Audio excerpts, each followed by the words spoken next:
Mike's a little loud. Yeah, just a tad. Just a tad. Yeah, Like, you give me a. good now. I'm good now. Yeah, Like now. now. Okay. And you know what else is now? Of Us course, us being live. it's the Wolfpack Wrestling Podcast, baby. You know how it go. Where's Dwayne? Johnson. No, where is Dark Rhodes? Hold on. Let me. I figured that one out in 1 second. I don't know if I want to let him out of the dungeon yet. You know what I'm saying? The Rhodes dungeon. I'm saying of this bullshit that he wants to keep doing. I'm just telling him now, like he can join. I just don't want to hear it. I don't want to hear it. I just don't want to hear it. This is what this show is for, bro. You're gonna hear it tonight, cause I know what your name is on the show tonight. The fans don't know. By the way, all of you, it is Thursday night. It is 7:40, but we like to start around 7:30. It's the Wolfpack Wrestling Podcast. Tag a friend, share this tonight. We are having the discussion to end all discussions. Like to end all discussions. It's gonna We're be having a discussion to end all discussions, really? yeah, man. We're gonna end all this Cody talk dies tonight. Jacquez is already being a sore loser. He is. I'm not being a sore loser. I'm being real, and He that's is just playing moderator with Dark Kent. He won't allow him to speak his Cody truth. he can go speak his Cody truth on his own podcast. How about that? Oh, that's crazy, bro. He's the third wolf. I don't know about that. Genius. He's the I don't know third about wolf, bro. I There's don't three know. wolves. Oh man. There's going to be two wolves. I didn't kill the other wolf. How about that? Oh man, that's messed up, bro. I know. Y'all hear this bad sportsmanship? Yo, Jamie, you hear Ja with the bad sportsmanship, bro? I'm not being a bad sport. I'm just saying, fuck him. Crazy. How about that? All right. Crazy. Being a super bad sport tonight. We just want to have regular conversation. You know? Here we are. Here we are. Too bad the man ain't bet his beard because Cody Rhodes definitely won the Royal Rumble. So not like he deserved to win the Royal Rumble. He was handed the shit. And the fact that people are going to make excuses like Dark Kent is going to make, I'm really in the mood to fucking hurt somebody's feelings tonight. I'm letting you know that. WWE is a predetermined sport. Everybody gets handed everything. Welcome to the Wolfpack Podcast, y'all. Oh my God. It's a predetermined sport. Everyone gets handed everything, but I'm glad. Right. And I'm going to be the one to not agree with everything that just gets handed and pushed in front of our faces because, I have standards and morals and, a mind of my own to not, be brainwashed by bullshit. Oh man, see that's the point. That's the problem. See, that's why I gotta play in the middle. That's why you gotta bring Dark Kent back on, and you're being kind of. I don't gotta do anything but stay black and die. You're being like power drunk right now, bro. It's if I was on timeout as a grown man, I would have a problem. I mean, I don't know. You know what I'm saying? I would have a problem. But why? What did I do? I'm not doing anything wrong. You're silencing the person just because you don't agree with his opinion, based off of your opinion, by the way. Well, hey, listen, it's not like I'm being like Saudi Arabia and saying I didn't kill the guy. Oh man, it's just two opinions, and neither did Dark Cat. He didn't kill a guy. He just likes Cody Rhodes. A little too much for my liking, The Enforcer was good, bro. We're talking about it tonight, man. We're talking about Cody Rhodes, and they're gonna talk about it. And Jacquez is gonna be Jacquez Zane, I guess tonight. He's gonna be. You know who I'm gonna be? I'm gonna tell you right now. Right now, I'm Vince McMahon. All right, I'm getting my way. If I gotta hear about fucking Dark Kent, and I gotta hear about Rhodes, can y'all start the hashtag, please? Nah, we ain't doing no free Dark Kent. Nah, we ain't doing no free Dark Kent. Jacquez has banned Dark Kent, but this isn't gonna work out for him tonight. Can we do free Dark Kent in the chat, please? All right, all the Dark Kent guys. If you guys are a Dark Kent guy and you want Dark Kent back on the show, give me a hell yeah. See, ain't nobody even giving a hell yeah. Nobody's even giving a hell yeah. Because nobody wants him back on the show. The show just started. You haven't even tagged anybody yet because you don't want people to know that you're over here being I'm tagging people right now. You're over here being the Stalin of podcasts. I'm the Stalin? I'm Joe. No, I should change my name to Josh Stalin. How about that? All right. You're over here being the Stalin of podcasts. I am not. Okay, that is a lie. It's horrible, bro. Jacquez got to get out the kitchen tonight. He can't stand the fire. Y'all make sure y'all share this. Y'all make sure y'all share this. Share this for everyone. Yeah. See, there we go. He tagged people. Let's see if he brings Dark Kent back on. Hashtag free Dark Kent as you come on tonight. Hashtag free Dark Kent. Oh my God. Why? He's currently outside of the podcast because Jaquez doesn't want to hear about Cody Rhodes, although Cody Rhodes won the Royal Rumble. So make sure you hashtag free. Yep. Let him Dark Kent win. That's right. Let Dark Kent in, Enforcer. That's what I'm saying, big bro. Yeah. I let him win nothing. Nah. Let's talk about it. Nah, we ain't gonna talk about it. Fuck him. Dark Kent's on timeout. There is no Dark Kent. Dark Kent does not exist on this show. You see, we're a family, bro. I know, bro. Mountain Dew, pitch black. You know, hey. You know what I'm saying? Hey, I'd rather watch 1,001 of those fucking pitch dark matches than hear Dark Kent talk about fucking you know what I'm saying? Yo, Hill, please stay with us tonight. I always love your input. Currently, Jaquez has Dark Kent freaking banned from the show currently because he doesn't want to hear his opinion on Cody Rhodes. It's horrible. Please hashtag free Dark Kent tonight. You really started this. let him shine, bro. Thank you, Enforcer. I came for Dark Kent. Let's go, Cornerman. Yo, I promise y'all. This is wild. I promise y'all, bro. I'm with Kent tonight too. Like, y'all know it's the bearded baby face talking right now. Y'all know Jaquez is the one. Cornerman, really? That's how you gonna do me? That's y'all know Jaquez is the one keeping Dark Kent off tonight. Because he doesn't want to let him be great, and I just want to let him be great tonight. I know y'all do too. I mean, please, like let it be known. Okay, nobody likes him right now. No, we already know what he's going. Everybody, technically, you're kind of standing by yourself. Free Dark Kent, bro. There is no free Dark Kents. I don't know what you're talking about. Free Dark Kent. No one wants the free Dark Kent. He was rocking that Naomi suit. He was. And you know who I would love to hear talk about it? Dark Kent. You know what?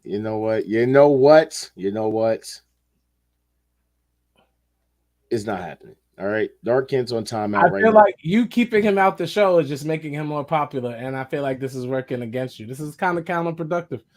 Free Dark Kent. This is fucking wild. Like, is there really free Dark Kent? Like, a pack is more than two, Oos. Cody Rhodes is rocking Lean on Me. You know what? Oh my God. Okay. You know what? How about this? How about we just start the show? Let him in. That's right. The Enforcer. Yeah. He the Fiend tonight.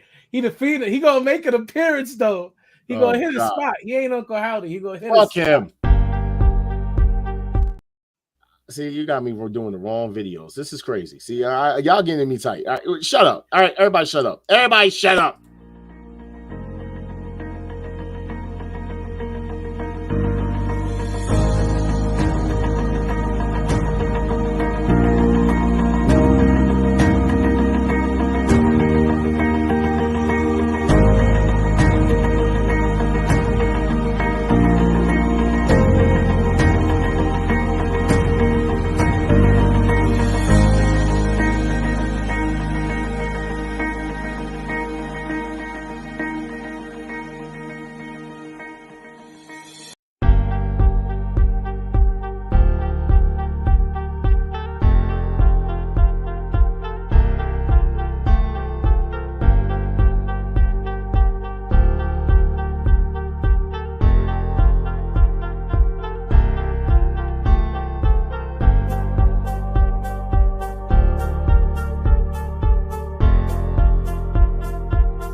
The following program is rated TV MAL. It contains strong language and is intended only for mature audiences.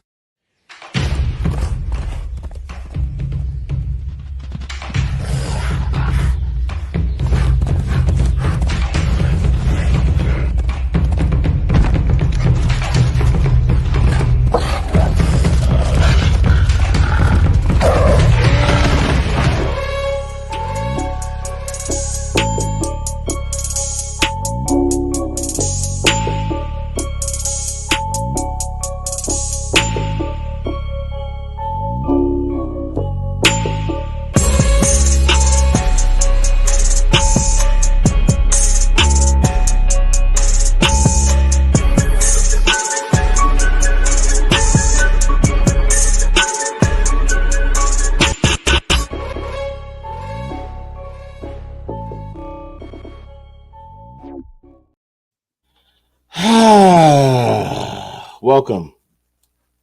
Was everybody here? I think everybody's here. All right. Well, without further ado, here I am. How's it going, guys? It's your boy Quezzy Zane with the bearded baby face. And this nigga. Let's go. And that's why he's out. What does that? It says free Dark Kent. Hashtag free Dark Kent. Everybody, hashtag free Dark Kent. Jacquez is being a hater tonight. I'm not being a hater. I don't know. I never thought I'd see the night where Jacquez couldn't take it. He started a debate wrestling podcast and can't debate against Cody Rhodes. That's just a shame. Before you push that button one more time, this is a debate show. Okay. Thank you. You've been doing it for 45. Anyway, so you're looking bad tonight, John. The chat's gonna let you know you're looking bad tonight. You're looking shaky, my guy. You know what? They're gonna boo me like they're gonna boo Cody Rhodes. Okay, that's what we're gonna do. The fans are gonna turn. The fans are gonna turn. Anyway, you're gonna boo Cody Rhodes. Talk for yourself. No one booed. Anyway, so it's all good. No, I mean it's sit there. I know I'll be John Reigns. I don't know why he thinks this. Hey, Ziggy, you see your man over here? You're the best podcast moderator in the game. Because Jacquez is horrible tonight. He is bad. Too sweet. He is bad. The last week of wrestling was just, orgasmic in a sense. Really. Hold up. All right, buddy. Wasn't that Jamie, you trying to bring in real life in his defense right now on this wrestling podcast? No, Ja's not allowed to act like a baby on Wolfpack. As soon as you're on timeout too now. See, I'm just putting everybody on time. Why do you have everybody is gonna sit there and shut up? Let me talk. Y'all gonna find out if Ja could do this show by himself tonight. That's what y'all about to find out. I'm on one. All right. So, first things first, let me play this damn music. I don't know what to play now. See, shit, y'all got me. Are we gonna do hot take or pancake? Hot take. Cody Rhodes is the shit. I'll take you're off the show. Let's go. So, what I'm gonna need you guys to do. I'm gonna need you guys to do. As you can see, Wolfpack Wrestling Podcast every Thursday at 7:30. You can follow us on Facebook, YouTube, Twitch, Airtime through the Sin.com network. You know what I'm saying? We always gonna be there. You know what I mean? Except for me when I don't post on the IG for some strange reason. But I apologize. Okay, I literally got kicked out and then I got joined back in. It is what it is. We're here. Okay, we are here. Let's see. Boo, Cody Rhodes. That's right. He said we love Brandy. You didn't read the rest. You're a hater, bro. Don't be Who loves tonight. Nobody loves Brandy. Okay, I don't love Brandy. I don't care what nobody says. You read half of a person's comment. Don't be a hater tonight. Chat. I'll say we love Brandy. Look, it's cool. Tonight. It's cool. Y'all can love Brandy. Okay, y'all can love the quote unquote black B word that she called herself. I'm good. We are not letting John be a hater tonight. That's what we're not gonna allow. He came on tonight expecting to be a hater. He came and then exactly. Look what, hey Jen, how you doing? Good evening to you. The second biggest pay-per-view in wrestling every year just happened. There was a winner. Ja didn't like it. I called it for the past half of a year. So let's talk about it. Let's talk about what's leading up to WrestleMania. Yo, Jen, we handing your boy L's tonight. He might be on the show by himself before the night is over. That's perfectly fine. Okay, that's perfectly fine. All right. My bad, because I'm kind of still trying to get a lot of the pictures together because I don't know why this shit does the shit that it does. I'll just introduce myself. Everybody introduce yourselves, please. I am the bearded babyface. No one cares. Shout out to my hairdresser, Styles by Lana. Shout out to my wife, Lady Beans. We're coming up to our anniversary of our last project called Catch These Hands. You should check that out. I just dropped a song 2 days ago. It's had like 100,000 streams in 2 days. Shout that out. But we ain't here for that. Humblebrag.com. Tonight, I just want to say I am proud of Cody Rhodes. I am proud of Dark Rhodes. Y'all are full of shit and you fucking know it, but it is what it is. And I am probably, I can't confirm this. I'm probably, if Ja had, a bae, as he would call it, I'm probably her favorite podcaster on the Wolfpack podcast. First of all, first off, my girl did say that you are her favorite podcaster on the Wolfpack. However, I am still the guy. I have beef with Heel Carmichael right away. He called me the Black Skip Bayless. He's definitely tripping. I mean, you are, but I'm not gonna just like I'm on the black. First of all, listen, guys, it's our 45th episode. My name is Dark Kent. No one cares. And for 44 episodes before this, I've been talking about the greatness. For 44 episodes, you've been fucking riding Cody's jockstrap. I've been talking about the greatness of Cody Rhodes. You've been sucking on Cody Rhodes. And now it's coming to fruition, my friend. It's coming to fruition that no one cares. True. Yes, we know. We get it. Mm-hmm. Hey, everybody. Jaquez knows the entire song for Cody Rhodes' entrance. Yes. And we knew the song since he was in AEW, but it's all good. Yeah. So you're not a fan today because it's popular to not be a fan today? No, I'm not a fan of him at all. I like the song. It's two different things from liking a song and then liking the actual person. Who got the song over? The fans. Really? I mean, you want to be technical about it? Guys, before we start talking about wrestling, will you give Cody credit for anything? No, I'll give Cody when he dies. How about that? See, that's credit for anything.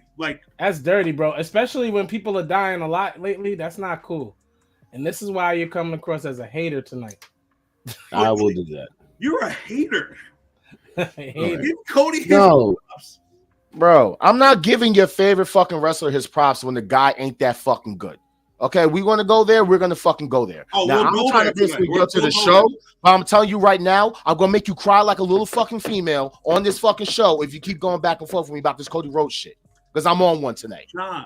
I'm on one tonight. No, I'm on one tonight. I'm really on one tonight. Just because you let me know which way you want to take it. Okay? Because I'm on one tonight. Okay. Like this man's always talking about he has a project coming out. Get these hands. I got this big one coming out called Fuck Your Feelings. And I'm literally about to fuck everybody's feelings. No lube, no fucking Vaseline. Straight in that ass. Okay? That's exactly what I'm about to start doing to y'all. I'm about to get straight in y'all ass. Look at him. Emotional. Look at him. Y'all see this man tonight? Y'all emotional.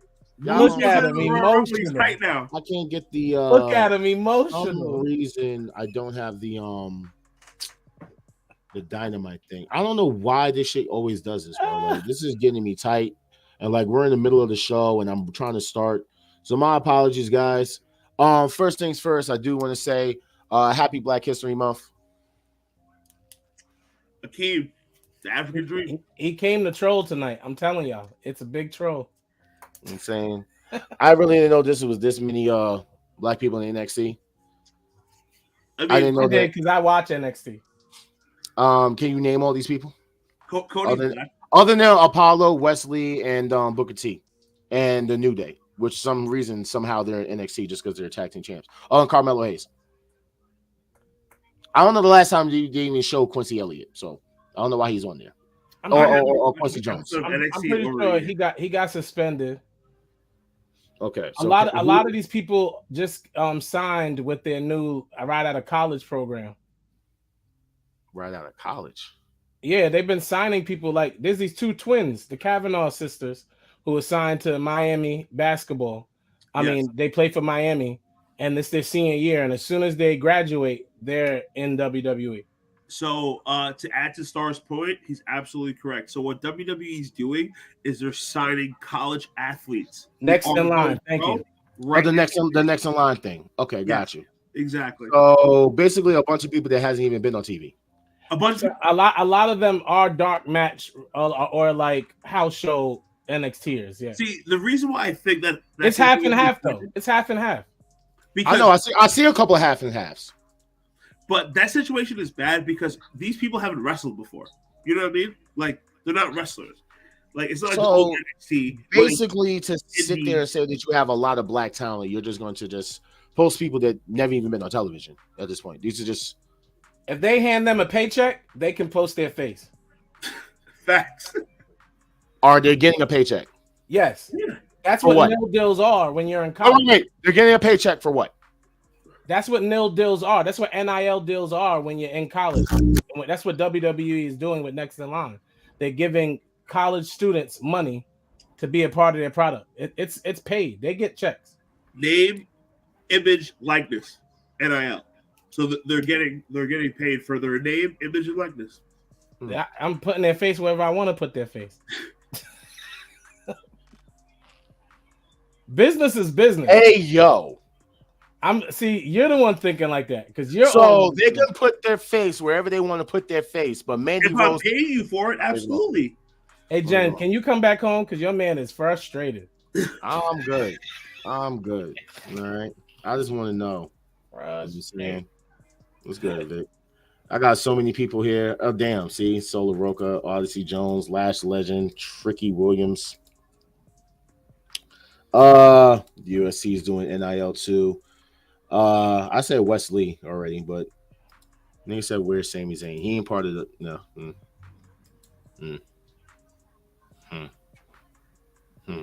Some more black champions, just real quick, you know what I'm saying, for our old school people. Which is technically more than what WWE actually does show whenever they do their Black History tributes. It's a dope art. I like this. I like it. I really do. You know what I'm saying? I'm not gonna lie. I love this. This is very good. I can send it to you when I get a chance. Yeah, this is dope. You got Jade. Well, I'm trying to understand like how did Jade ended up in here, but then I know it's like everybody's here, so it is what it is. She should be in here though. Yeah, you got Bianca, Keith, Naomi, Junkyard. Who else? Who's that? Papa Shango. I'm mad that if he stepped into AEW, he didn't take more of AEW. Like he might as well have went with. There's Will a few Hobbs, people that he's missing, like Will Hobbs, Ricky Starks, Isaiah Cassidy, Mark. Like they're all black.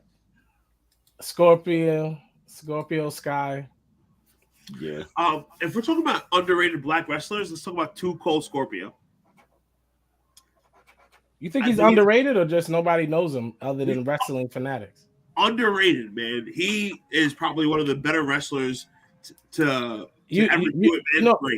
You know why I don't think he's underrated? That's why I asked you that, because those who know him know he's fire.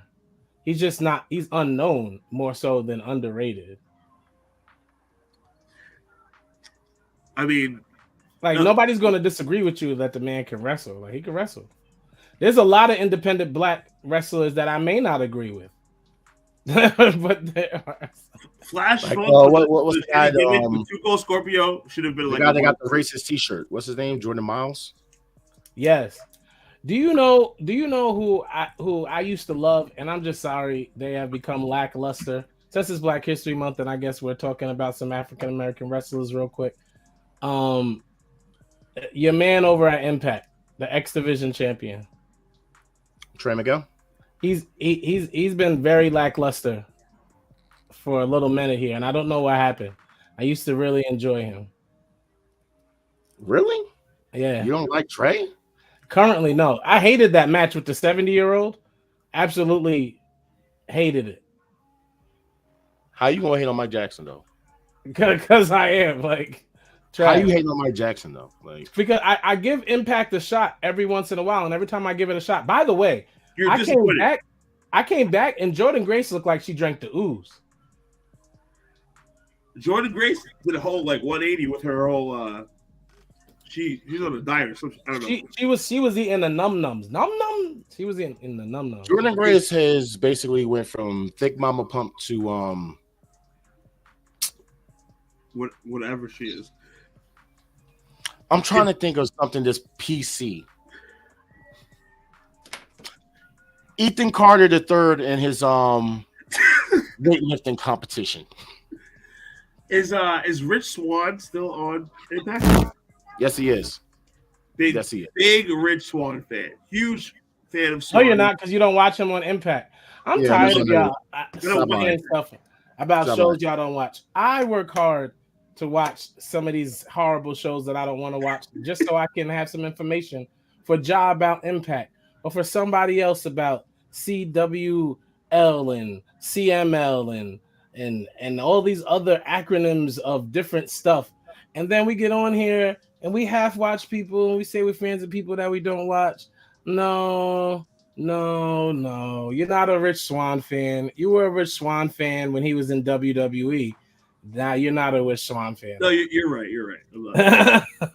I'm not gonna lie. I mean, you're not. So we're gonna definitely we're gonna let you rock. We're gonna definitely let you rock. Okay. So, without further ado, let's get into Hold on. Since it is Black History Month and you brought that up, I have a question. Top five African American wrestlers of all time. Go. Does The Rock count? Yes. Okay. Don't listen to Black Quest. Yes. Why are you starting with me? We're gonna start with you since you came up with the question. Because you're not gonna do this. Because I know who you think I'm gonna say is number one, and he's not number one. So let's go. Top five African American wrestlers of all time. Go. Anyone wants to start? I think I could start. Okay. Kofi Kingston. Oh Lord. The Rock. Oh God. Booker T. What? Bro, can we not hate on Booker? Finish your fucking list before I finish you off of this show. Kofi Kingston, The Rock, Booker T. The last two. You better not say Cody Rhodes. Cody Rhodes is kind of black. His wife is black. But anyway, Ron Simmons and now he's just saying Ron Simmons just to say Ron Simmons. You sound just like the WWE when they do their list. No, continue. Maybe he likes Ron Simmons. Bro, I mean the first black WCW champion doesn't count for anything. No. All right. We'll put Ron Simmons on there, and I'm gonna put as my fifth.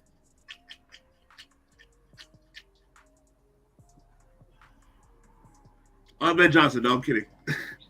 I'm joking. That was a joke. I liked Ahmed for about a year. Ahmed was over in 96, 97. He was the man. For a year, he was over. I don't care what nobody said. He was the most over dude in the federation. This guy? Yeah, this guy. That was jealousy because remember when he was the first black champion in WCW? Was he or am I speaking wrong? And then I became the first black champion in the WWF, and it was jealousy, pure jealousy. He even said on one of his interviews that he was jealous. I didn't care what anyone thought. As long as you kept it to yourself, I didn't care. You know what? I'll go Lashley on my fifth, too. That's crazy because you want to hear my list? I wrote it down. Ron Simmons, Junkyard Dog. Okay. The Rock. Okay. The Rock, Lashley, Sasha Banks. Mercedes. I'm sorry. It's honestly, on me now. I don't care how we feel That's about my five of all time. Yeah. I don't know how you feel about Booker T personally, but you cannot have a top five. Oh, my top five. Without Booker T on it. I'm sorry. Yes, I can. Yes, My I can. nigga, just because just because you want it doesn't mean that everybody else has to. Okay. Thank you. So now, as far as top five African American wrestlers, in no particular order, Jonathan Gresham. All time. Jesus Christ. Jonathan. Okay. Continue. If we were talking current, I'd let you. Bobby Lashley. Jonathan. Ever. Gresham. We're talking Tasha Steelz. Of all time, bro. You didn't say of all time. Oh, sorry. I Of did. all time. I did. Of all time. Not all right. current. All right. Of all time. Jonathan Who won Gresham. that, bro? Bobby Lashley. Jonathan Gresham, Bobby Lashley.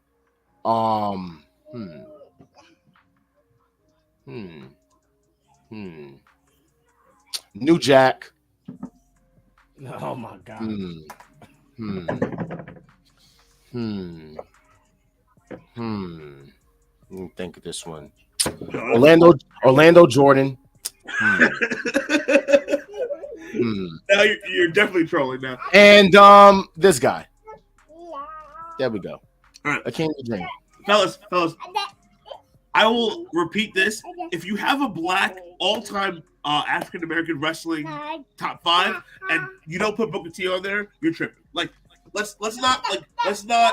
Bro, I need you to cut it out, okay? I need you to cut it out. Booker T is not a top 5 anything. Booker T stole his finishing maneuver when he came to WWE from The Rock. That's what happened when he came over there. That was stolen.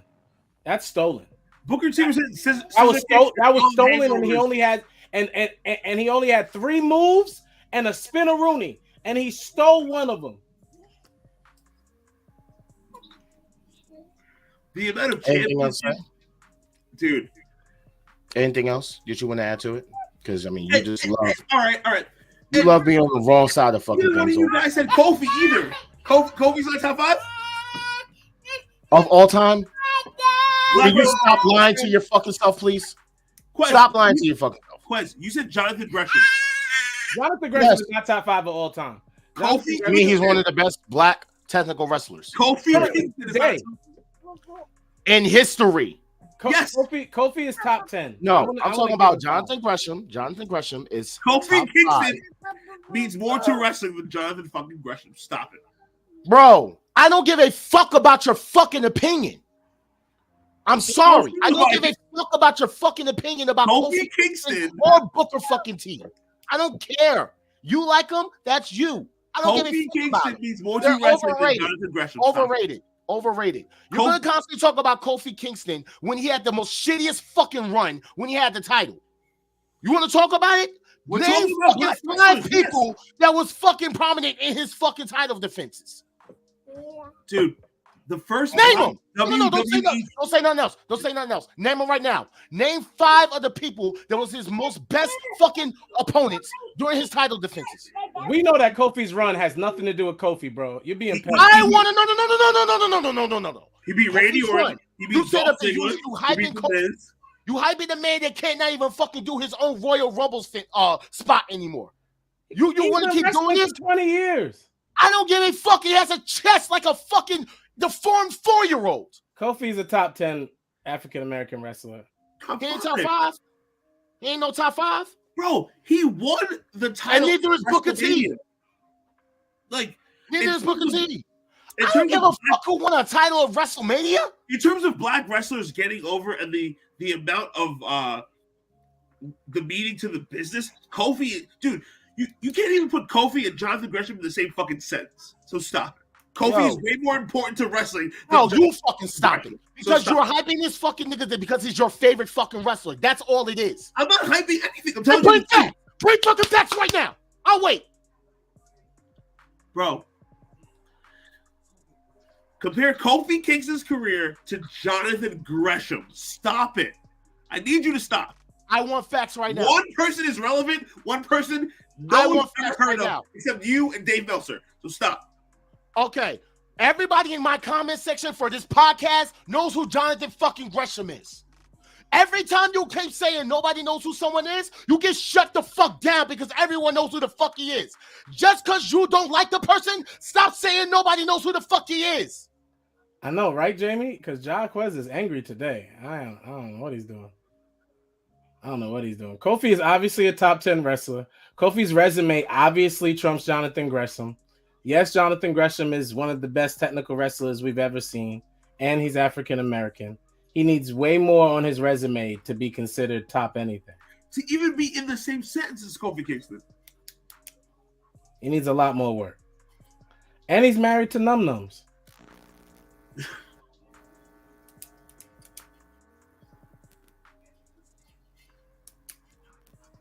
Right, babe? You see Ja tonight? Ja's face is red.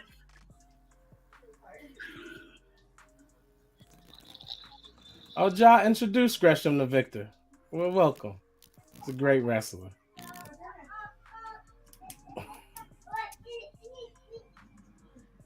He's def top 10, Durkin. Yes.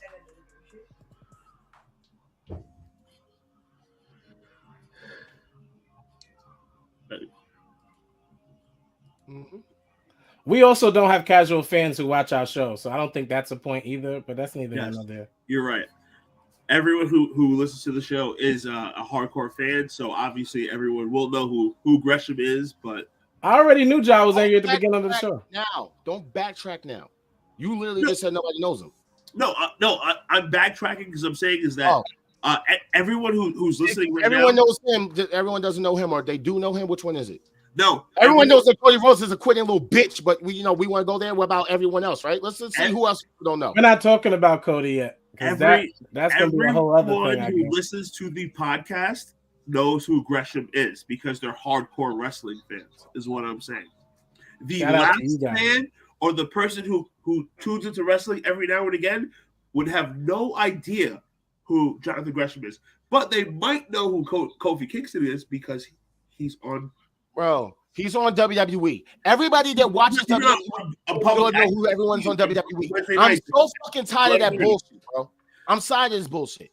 Just because niggas watch WWE and just because a person is WWE does not mean that they're the fucking biggest fucking star in the fucking world. Period. They have people that in fucking New Japan that can out wrestle half the fucking roster of WWE. You want to really go there? Okay. WWE's current roster is stacked. I'm not doing that. WWE's roster is bloated. It's bloated as fuck. It's currently got a lot of bloated as fuck with nothing really going for it. It currently has a lot of wrestlers. I don't know what you on tonight, bro, but I'm not arguing with you. WWE's roster has a lot of talented wrestlers. WWE's stacked right now. They're looking good right now. Their roster is like their booking might not be the greatest, but their roster right now and like Dominic's performing very well. I think the mid card is good. WWE. Gunther just went from 1 to 30. I'm not mad at it. It's gonna make the video game fire. I already said that. I'm lit. The video game's gonna be heat. Anyway, let's get on with my fucking show. So apparently this has been making fucking rumors again. And that apparently AEW is going to be streaming on HBO Max soon. I don't know what to take of it because we've been hearing this since last year. And the rumors behind it. But this time apparently it was reported by Bloomberg. So who's to say that this is really going to be a thing? I mean, with the whole merger going on, I don't know. I really don't know. If they are on, does this mean that they're going to try to bring the ROH talent, or are you just going to keep it as just AEW? If it's true, one, I have HBO Max. It's a pretty good service. It's a great service. Two, what I would say is AEW's TV schedule would not change. They would probably bring Dark over to HBO Max, right? Rampage and Dynamite would stay the same, and all the ROH shows would be on HBO Max, right? Wouldn't that make the most sense? I mean, but then you would basically end up eliminated from YouTube. They already started the Ring Honor, whatever it's called, the Honor Club. The Honor Club. So it's not about Ring of Honor. Ring of Honor has a home already. It's going to be definitely more so about the main product. Yeah, Hill says that they do the live sports for the women's soccer. I think I saw something like that. I just never watched it. Yeah. It is what it is. I mean, I don't care for it as much. I just think it's going to be weird. I don't know if that means that they possibly might take it off TBS. No way. They're not going to take. Definitely not. Dynamite's not coming off of regular cable TV to go on a streaming service. Dynamite's the number one rated show on TBS. They're not going to take it off TBS. Sis, I wouldn't mind that. She Lady Star All Star said sounds like all pay-per-views will be on HBO Max. I honestly wouldn't mind that. I would not fucking mind that. I do think that if they do that, you possibly would have to still pay like a price for it. No, but you got to pay for HBO Max. HBO Max is like $15. You don't pay anything extra. You just would pay for HBO Max. But remember that they did say that they're going to be getting rid of HBO Max soon. Was it HBO Max? I think it's Paramount they were getting rid of. No. Well, okay. Paramount and Showtime. Wait, no. Paramount and Showtime basically merged. Yes. I do know. Yeah. As far as HBO Max and Discovery Plus, they're supposed to be doing like one streaming service altogether. meaning that HBO Max as we have it now is supposed to be going away, but we're going to keep our subscription. It's supposed to go to the new one that includes Discovery Plus. So HBO and Paramount are going to be merging? No, not Paramount. HBO and No. Discovery Plus. And that's what I'm saying. It's a little different. It's not really changing. It's just that collaboration is different. HBO is going to always be HBO. And there's too many streaming services as is right now, bro. Like, you got your Netflix, your Hulu, HBO, Paramount. Like, I have like 6 different streaming services, and I have no idea what's going on. I would like them. I don't have TV. I'll tell you that right now. I don't have cable. No, I got rid of cable. That's why I don't like get into the arguments when it comes to people talking about fucking ratings and shit. Because I'm like, yo, there's bad alternative ways to watch TV that doesn't go for like your rating systems and shit.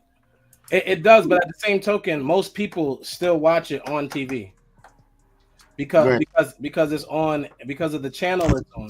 Yeah, it's on in bars. You know what I'm saying? Like I said, at my job, we have it. Which, by the way, you down there, I am going to talk to my boss about what we had talked about the possible thing for WrestleMania.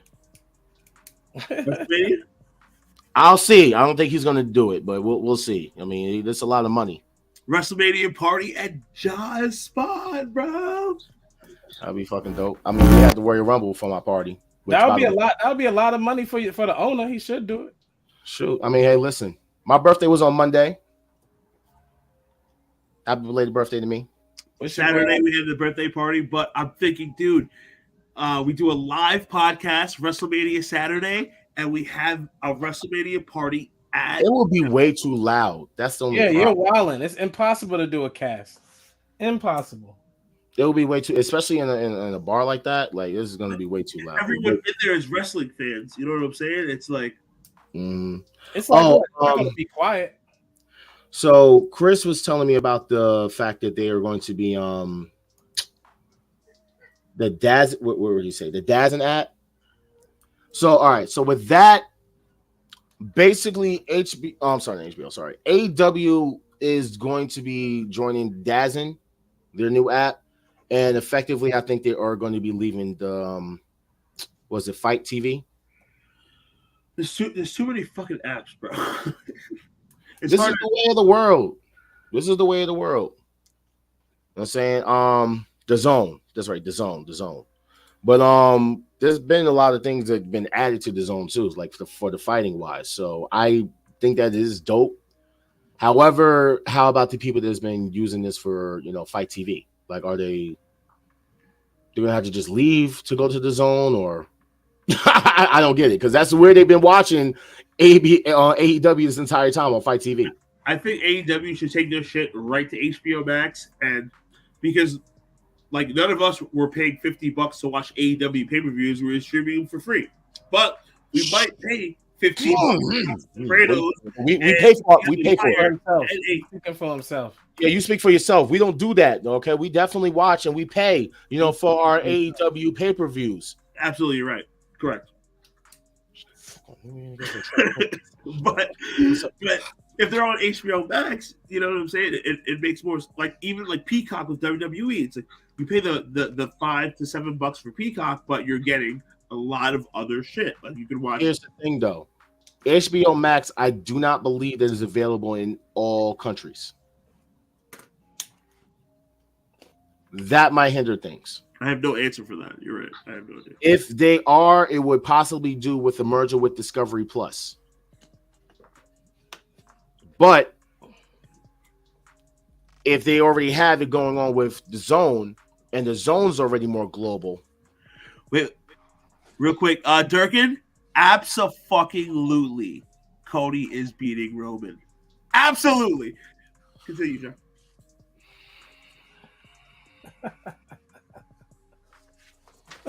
I'm about to block people from 1,000%.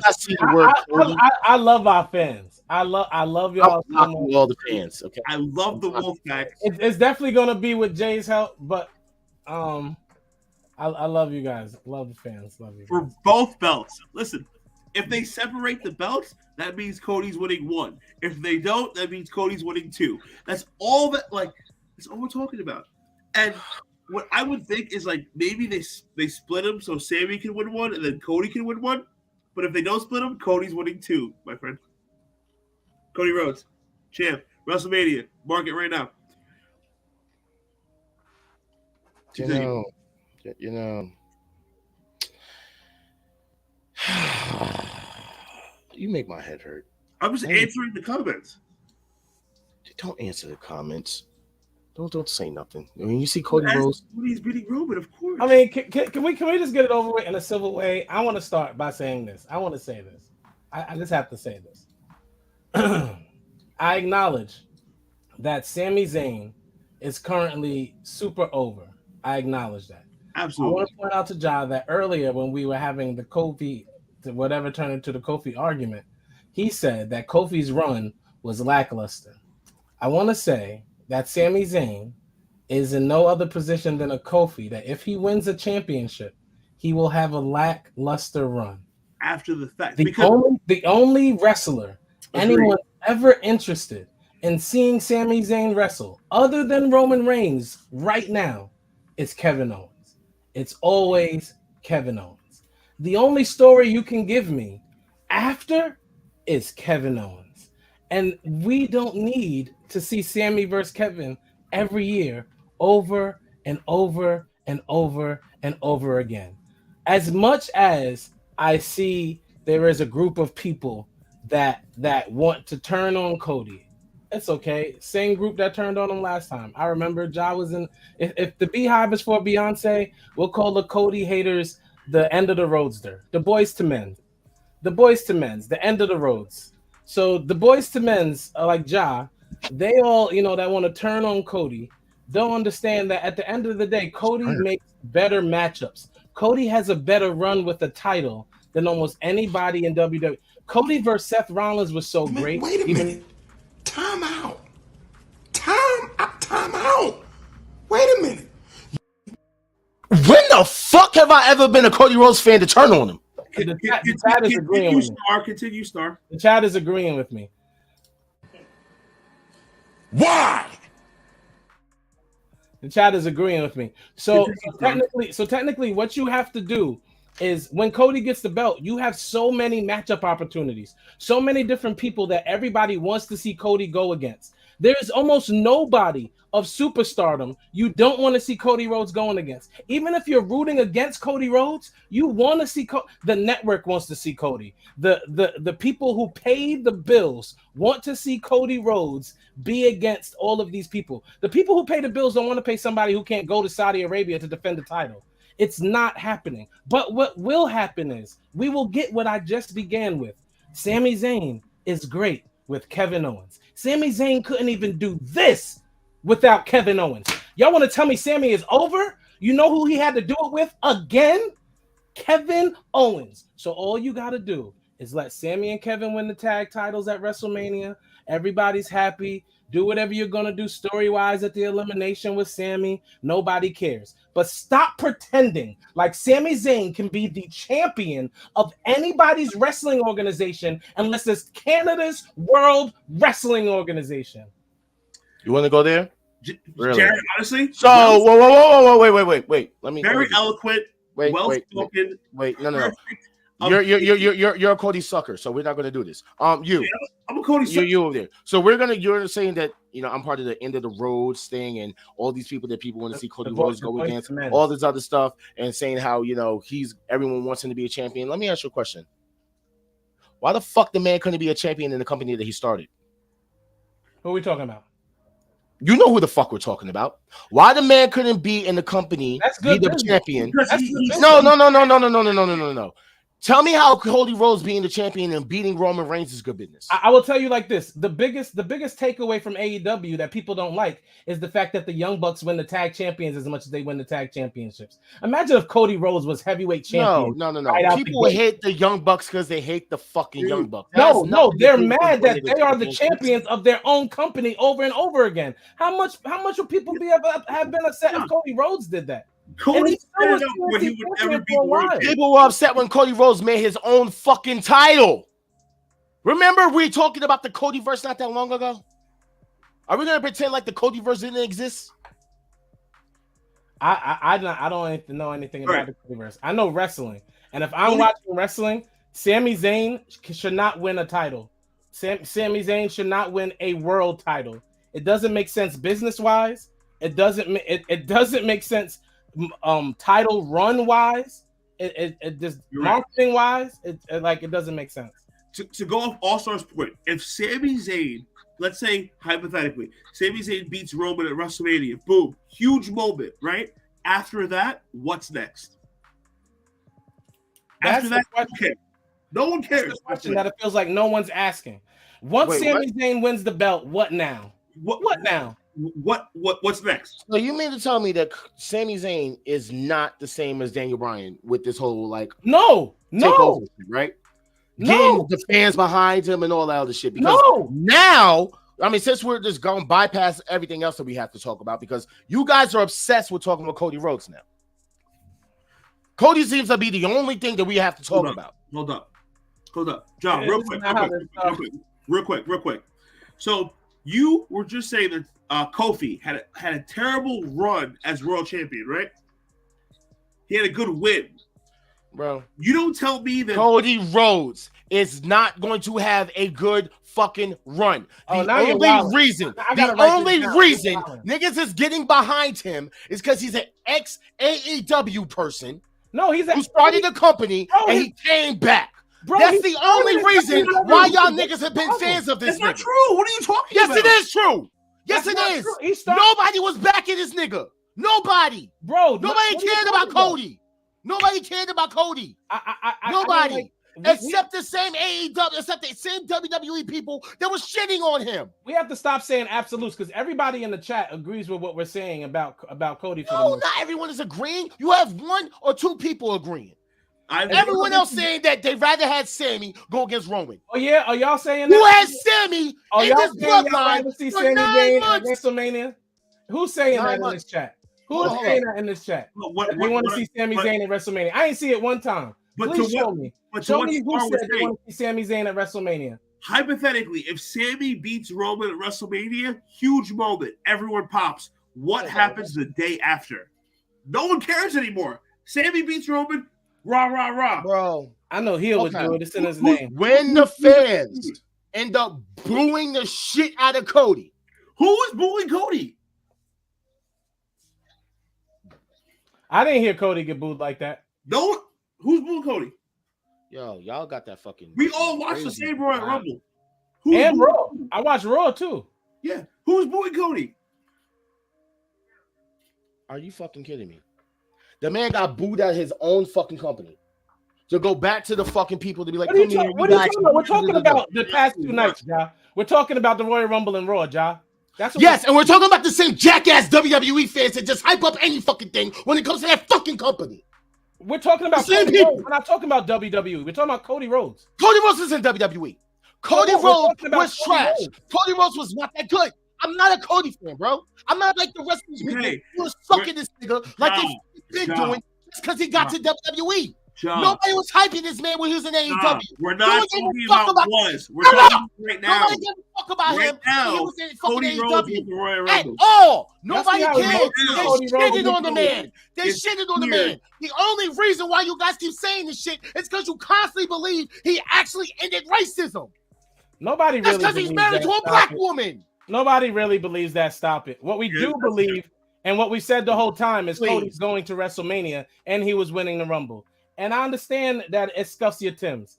It can scuff your Tims. But you should relax, bro. There's another one. I want Sammy versus Roman. Everybody wanted Sammy. You got one Roman. person and you had an entire one person and you said everybody. No. We're not going to do this because we had an entire 9-month storyline. And he's don't say that Kevin Owens was involved because this was way before Kevin Owens got involved. I'm saying he couldn't even get out the storyline without Kevin Owens. He couldn't even. He didn't need to be in the storyline with Kevin Owens. He didn't need it. Yes, he did fine without him. He can't do it, so he should have did it without him. Sammy was over without so he should have did it without Kevin Owens. So he should have did it without him. Bro, you're not going to keep telling me that Sami Zayn was not over before the whole Kevin Owens getting involved with the Bloodline. He wasn't over the whole 9 months either. I will say he was over the past 4 or 5 months. Same thing I said last week. Over the entire 9 months, bro. He was The not over entire 9 months. Yo, The entire 9 months. Sammy got over in like No. October. Realistically, like with the feeling very oozy, whatever. Sammy got over in like October, November. If you really want to keep it I real, said the same thing last week. I keep the same energy every week. Y'all know I'm very consistent. Cody's been over since last April, my friend. Nobody's saying Thank you. Sammy isn't Thank you, over. Durkin. Nobody's disagreeing with if Sammy is over. We're disagreeing that Sammy makes for a better WrestleMania opponent. We're gonna go off emotions like we did with Kofi. This is not the same thing as Daniel Bryan. There was nobody else other than Daniel Bryan. Nobody else. Thank you, Hill. I know what I'm talking about. Well, Heel agreed with you in the beginning. He's a heel. Because I know what I'm talking about. No, the fact of the matter is, you represent the people who have your opinion. Cody Rhodes was not over. Cody Rhodes is not over. We all No, know you're Cody arguing Rhodes is not over. Fact. What you're saying is It's not a fact. It's a not fact. Just because the man left AEW AEW and went to WWE, and because WWE loves what WWE casual jackass fans love when that shit happens. I'm far from a casual. They will not you. I'm saying they will love when a nigga leave, but when if Cody was to leave right after WrestleMania, go back to AEW. If Cody was to leave and go back to AEW after fucking WrestleMania, how many of them same motherfuckers that are in WWE cheering him now are gonna boo him and hate him? Cody Rhodes isn't over. Stop it. No, you stop it. Cody is not over. He's not over. He's not over. Cody is not over. He's not. He's not. End of story. Cody Rhodes is not even the top 5 fucking wrestlers in the fucking current generation today. Stop it. Okay, neither is Sami Zayn. I don't understand the comparison. I'm not comparing the two. If we're talking about storyline wise, Sami Zayn should have been the one to win the Royal Rumble. Or Sami Zayn should have been the one to go against Roman Reigns for the title. Sami Zayn is Cody Rhodes did not deserve to get handed a fucking title shot. Quez. And the fact that you're sitting here the number one baby face in wrestling won the Royal Rumble, whether you like it or not. That's Cody Rhodes is not the number one baby face. Stop sucking his dick, please. Number one baby face, please. Who's the number one baby face in WWE? He's going to win the title, and that's it. Who's the number one baby face in WWE? Cody fucking Rhodes. Back. How are you kidding me? I'm asking John. Who is it besides Cody?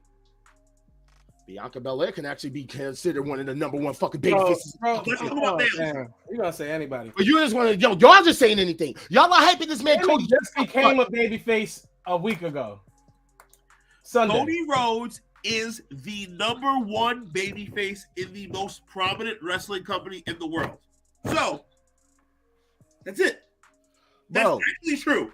I'm so tired of you and your bullshit ass fucking opinion on this fucking nigga Cody Rhodes. Bullshit. You literally think this man is the greatest fucking wrestler to ever walk in the fucking square circle. He's not.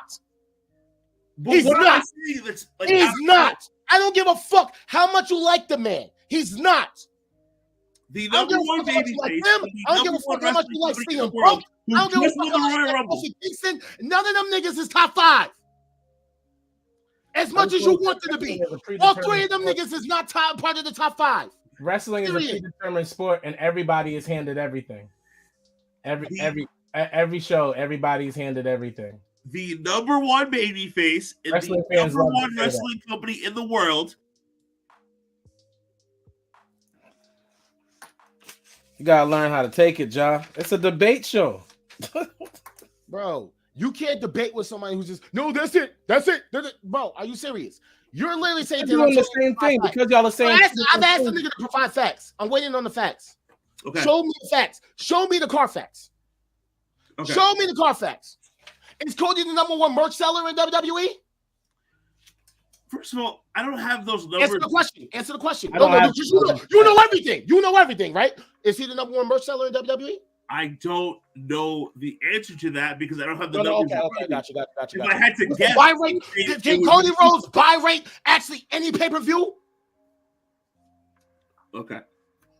The only thing I'm saying. Oh, okay, got you. Let's take a step back. Was Cody Rhodes over in Stardust? Why are we talking about Stardust? Was That Cody was Rhodes was he over part of the Cosmic Wasteland? What are we no. talking about? Cody had a great run as Cody Rhodes Intercontinental was not Champion. even over in AEW. The fans turned on him. Cody He was didn't over in turn. Those WWE. your own words. He didn't even turn. The fans turned on him. I understand Tired that. of Cody, because Cody loves But doing that was in AEW. he loves trying to be the fucking star of the fucking thing when he's not. Period. Quest, why are you Talking about 7 years AEW, I ago don't know why. compared to now? Cody Rhodes 7 years ago has nothing to do with Cody Rhodes right this second. All I'm saying is that if the WWE didn't think that Cody Rhodes was their number one babyface, he wouldn't have won the Royal Rumble. He wouldn't have came out at 30. The answer for merch. The answer for merch is Bray, Roman, Cody, Sammy. Okay.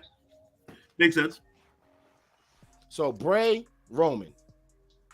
Bray, Roman, Cody, Sammy. So Cody, And Cody was after Royal he Rumble, hasn't correct? wrestled since last year. Cody was after Royal Rumble, correct? No, just in general, Cody merch. This is over the past month. The past month. So the past month will include leading up to the Royal Rumble. Yes. And Cody's been on the shelf. So guess what? If he's not over, then why are people buying this shit? Why are people buying Cody Rhodes t-shirts if he's not over? Bro, you're sucking this nigga, and I'm so tired of it. Go have your own fucking show about Cody Rhodes. Go have your own show about Cody Rhodes. And talk about him for a whole fucking 2 hours. Because I'm done talking about Cody Rhodes. All right, we're done talking about Cody Rhodes. Give him his props. He's winning the championship. Cody can suck my dick. Let's move on. And all you Cody fans can suck my dick too. Next. Let's move on. Next. Cody's winning the championship at WrestleMania. I told you guys a year ago. It doesn't change the fact that Cody run the Royal Rumble. None of this conversation. Nothing changes. I was right. Cody's the shit. We are still the most entertaining podcast on here. We're gonna deal with Jaws. After today, the podcast is over. I'm canceling the podcast. Done. You can go. Y'all two can go have your little Cody Rhodes podcast. I'm out. Oh, sorry, y'all. Sorry, y'all. Jeez. Hopefully, All right. So let's talk about the women's rumble, right? yes. Rhea won. Yep. Okay. I think Rhea winning was an obvious, but I also don't. End of the show.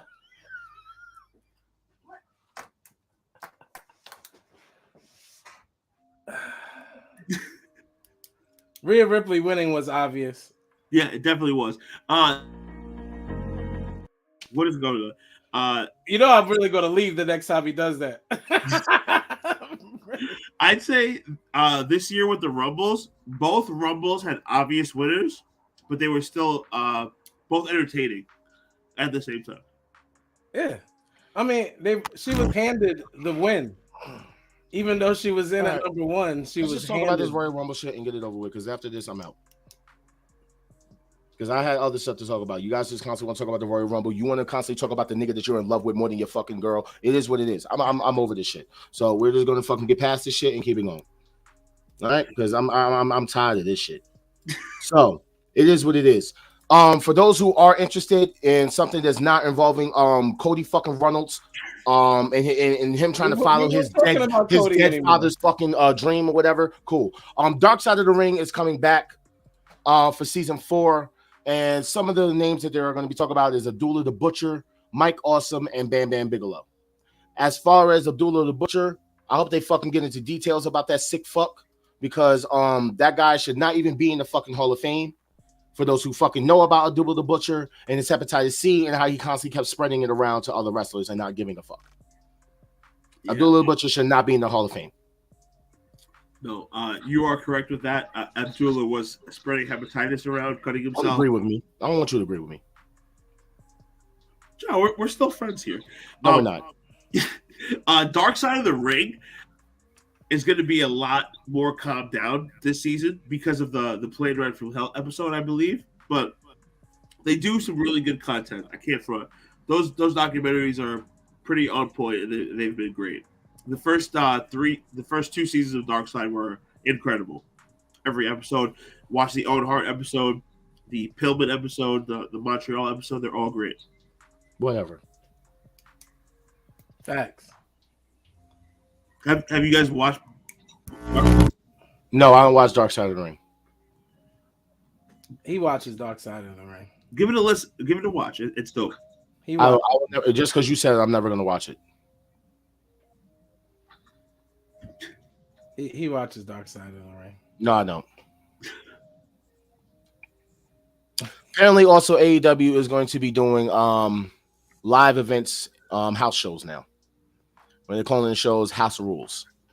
So for everyone that's been talking about, well, hey, AEW should be doing house shows. Now they're going to be doing house shows. Good. The first show was going to be in Troy, Ohio. I don't know why I said Oklahoma for a second. Troy, Ohio. And apparently they're going to be doing this throughout the year. I'm not sure, how much of these are going to be running throughout the year, but it's very interesting that they are going to be going to the house show thing. AEW already has shows like Dark and Elevation. I really don't think they should be doing house shows because the house shows, one, the big Wouldn't star. they film Dark and Elevation at the house shows? Isn't Dark and Elevation basically a house show? No, Dark Elevation is not a house show. Dark Elevation is for YouTube. That is their YouTube series show. But what is it? I still think it would be smart for them to film Dark during the house show. If I'm standing correctly, Dark is done in Florida. Okay. No, sorry, Dark Elevation, I believe, is done in Florida, and Dark is done on the road. So Dark is basically taped right before Dynamite, then Dynamite, and then you go into Rampage. If they have Rampage at the same time. No, you're right. I feel like it'd be smart to use the house shows to tape those shows. I mean, granted, but for the fact that house shows are not really, taped. I mean, it still would work in their favor for the type of wrestling that they do anyway. They're not going to change the style too much. Marcus says they're like the equivalent to the WWE main event. In a way, yeah. Or like Sunday Night Heat or like Velocity. Or... I don't think house shows are going to make AEW that much money. And the only thing they really can do is just get wrestlers hurt. Like, I really don't see the plus of having AEW house shows. Unless it's doubling as Dark. That's what I'm saying. Yeah. Honestly, I'm going to tell you right now, I have no problem with the house shows. The thing is, they have a lot of talent. And you also use those type of shows to basically scout talent as well, because you can have like whoever's from the local talent show up there. Exactly. Now, the thing is, to me, I don't know what day this falls on. Like it says what? This show is February 3rd. That's tomorrow. Now that's tomorrow. Now, here's my thing. Oh, sorry, no, tickets going to sell for February 3rd. This is on Saturday. So it's on a Saturday. Do we have a Battle of the Belts thing going on that Saturday? Not even that. It's a house show on a Saturday. So like, what if Moxley's not wrestling or the Elite are not wrestling? It's like, do I even really want to go? Like I've been to plenty of house shows. Sometimes they're cool. Sometimes they're terrible. Well, let's be honest here. You have to go to a Dynamite or a Rampage at least. Then, but that's a house show. I went to, who I got to see in my first WWE house show? Team 3D versus TNA. Kurt Angle in the fucking main event. Okay. You know what I'm saying? Yes, Tess and Albert. So some house shows are dope. Some house shows are whack. I really don't think AEW should perfect what they're doing on television before they do house shows. That's my final opinion on that. All right. Because Rampage is still a shitty show. Rampage needs help. We all know that. That's neither here or there. Kota Ibushi is going to be making his game-changing wrestler debut. He's also going to be wrestling for Bloodsport. And this was after the announcement from New Japan that Kota Ibushi is officially left New Japan Pro Wrestling. I think this is probably the first time they've actually ever released a statement like this as regards to All-Star leaving. Star. Also, he wasn't talking to us. No, I heard you like talking, but you good? All right. And I'm good. Just making sure. Yeah, I don't think. Do you remember them ever doing a statement like this? Never. So this is different. And for those who did follow what was going on with Kota Ibushi, this is kind of suspect to me. I mean, CW to me, Kota Ibushi and GCW just don't mix.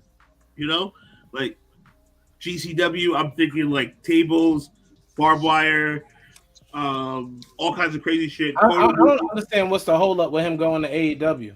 Yeah, like I don't get it. Like I don't get Kota Ibushi and GCW. But I think of I get it. You guys have to think of real quick. Who is AEW working with?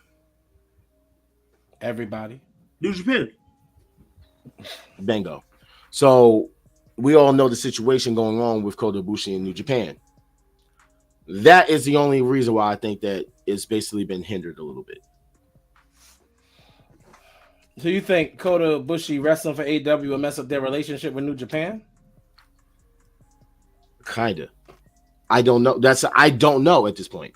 Because obviously he would have went there already. We know this. You know for a fact Kota would have probably ended up in AEW with Kenny.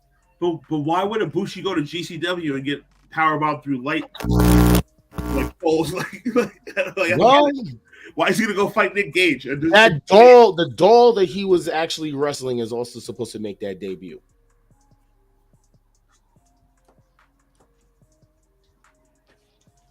It doesn't. I understand him wanting to test the independence or whatever and freelance or whatever the case may be, but it doesn't necessarily help his career to go to GCW. GCW ain't it for Kota Ibushi, man. Oh yeah, the doll. Yeah, the doll from DDT Pro Wrestling. Yeah, that's I don't get it. I don't get it. But apparently, they're both making a debut. I don't know if they're going against each other. Hope to God not. But there we go. Kofi commented on his botched spot in the Royal Rumble 2 years in a row and indicated it's time to drop him. I said the universe has spoken. Rest in peace. Okay. I agree. So what I'll say is, dude, Kofi has done those spots year after year after year. The past 2 years, it hasn't worked out. Like that shit is live. You have one chance at it. Sometimes if it's not working, you should stop doing it. I don't know why that's news. That's a fact. Shit don't work no more. Kofi's old now. I'm sorry. Like don't the do old Royal Rumble spots worked. Now they're not working. Cool. Get rid of it. Gotcha. AEW is basically changed the name for the outreach program and calls it All Elite Wrestling Together. Of course, this sparked some controversy. Apparently, people saying that they're trying to steal the WWE name, not realizing that the together part came once Vince McMahon got caught out there with his sex scandals. They messed up and showed a camera angle, Jamie, where he crashed into that chair. Both feet hit the ground. They cut real fast, cut back to where he had one leg on the chair. That's not how he landed. He crashed into that chair.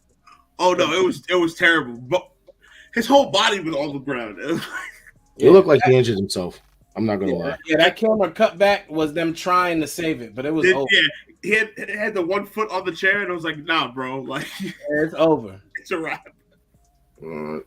But yeah, I think I don't have anything to say about it other than fans need to grow the fuck up. It's not news.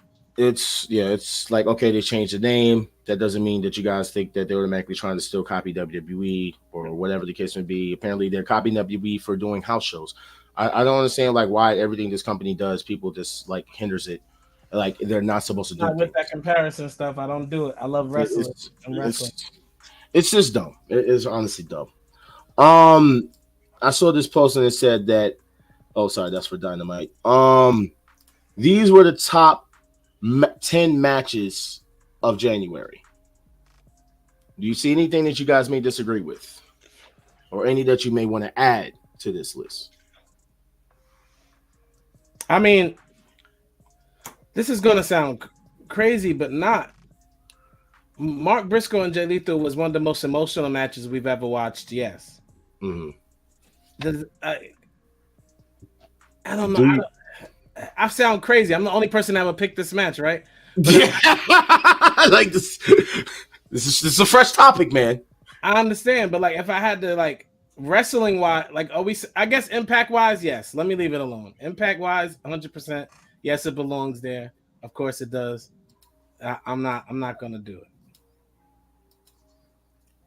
Darkette? Dude, I'm fine with the list personally.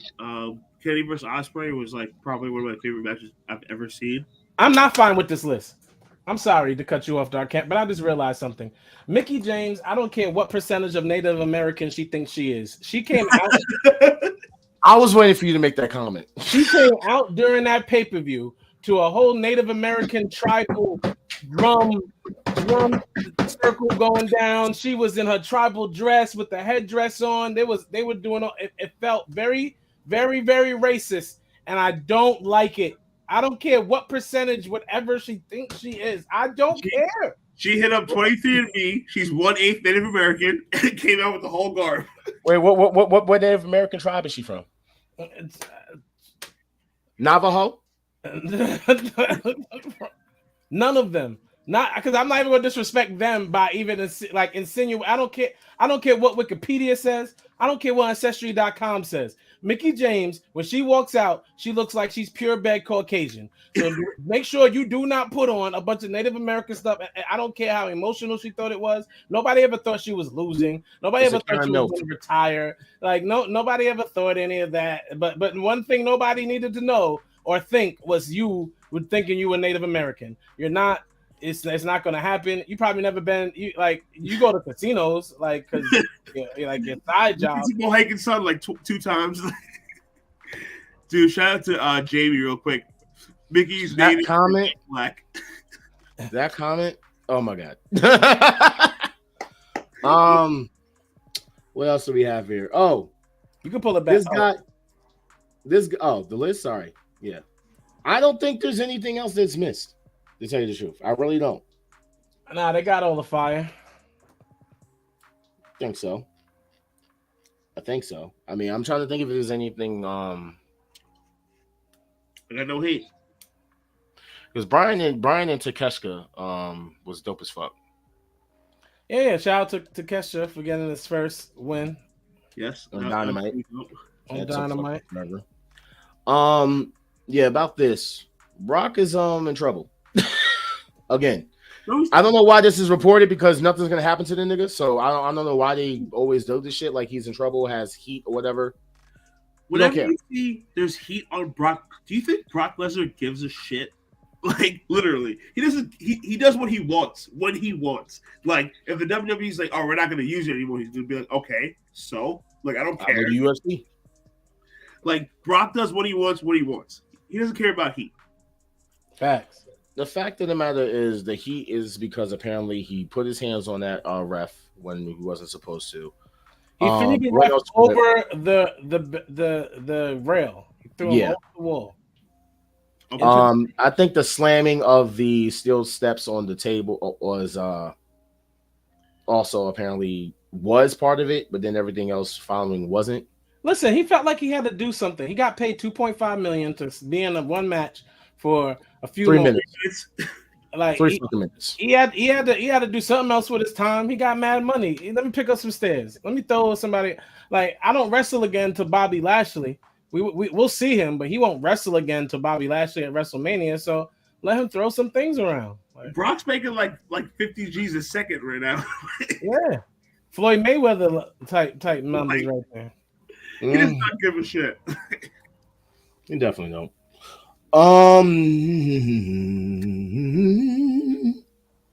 Sorry, this was supposed to be down here. My bad. Just moving some stuff around real quick, and then getting into this. That Bianca Belair has been champ for now 300 days. I love it. Keep it going. And are we gonna be honest and say her Royal Rumble match was trash though? Yeah, it was garbage. Trash. Alexa Bliss doesn't have good matches. You don't got no lies from me. I mean, I'm not going to say it's a lie. It's the truth. Whack as hell. Like it happens. It was very bad. Like it was very bad. Like it was this is my time to take a nap during a wrestling pay-per-view bad. We all do it. I did that in the fucking Royal Rumble, men's Royal Rumble. So the men's Royal Rumble wasn't great. Nobody said that was great at all.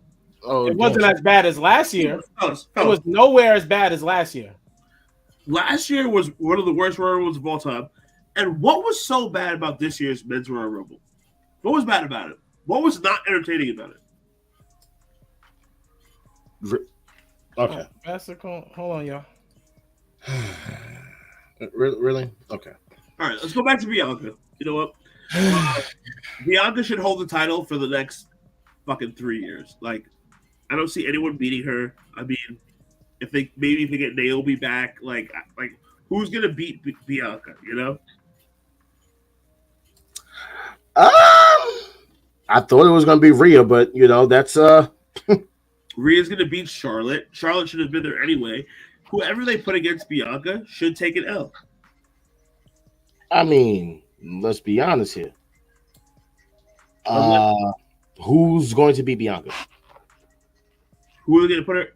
Like Becky, Asuka, Rousey. Bianca should win against. They're not gonna do Becky again, so Becky's out.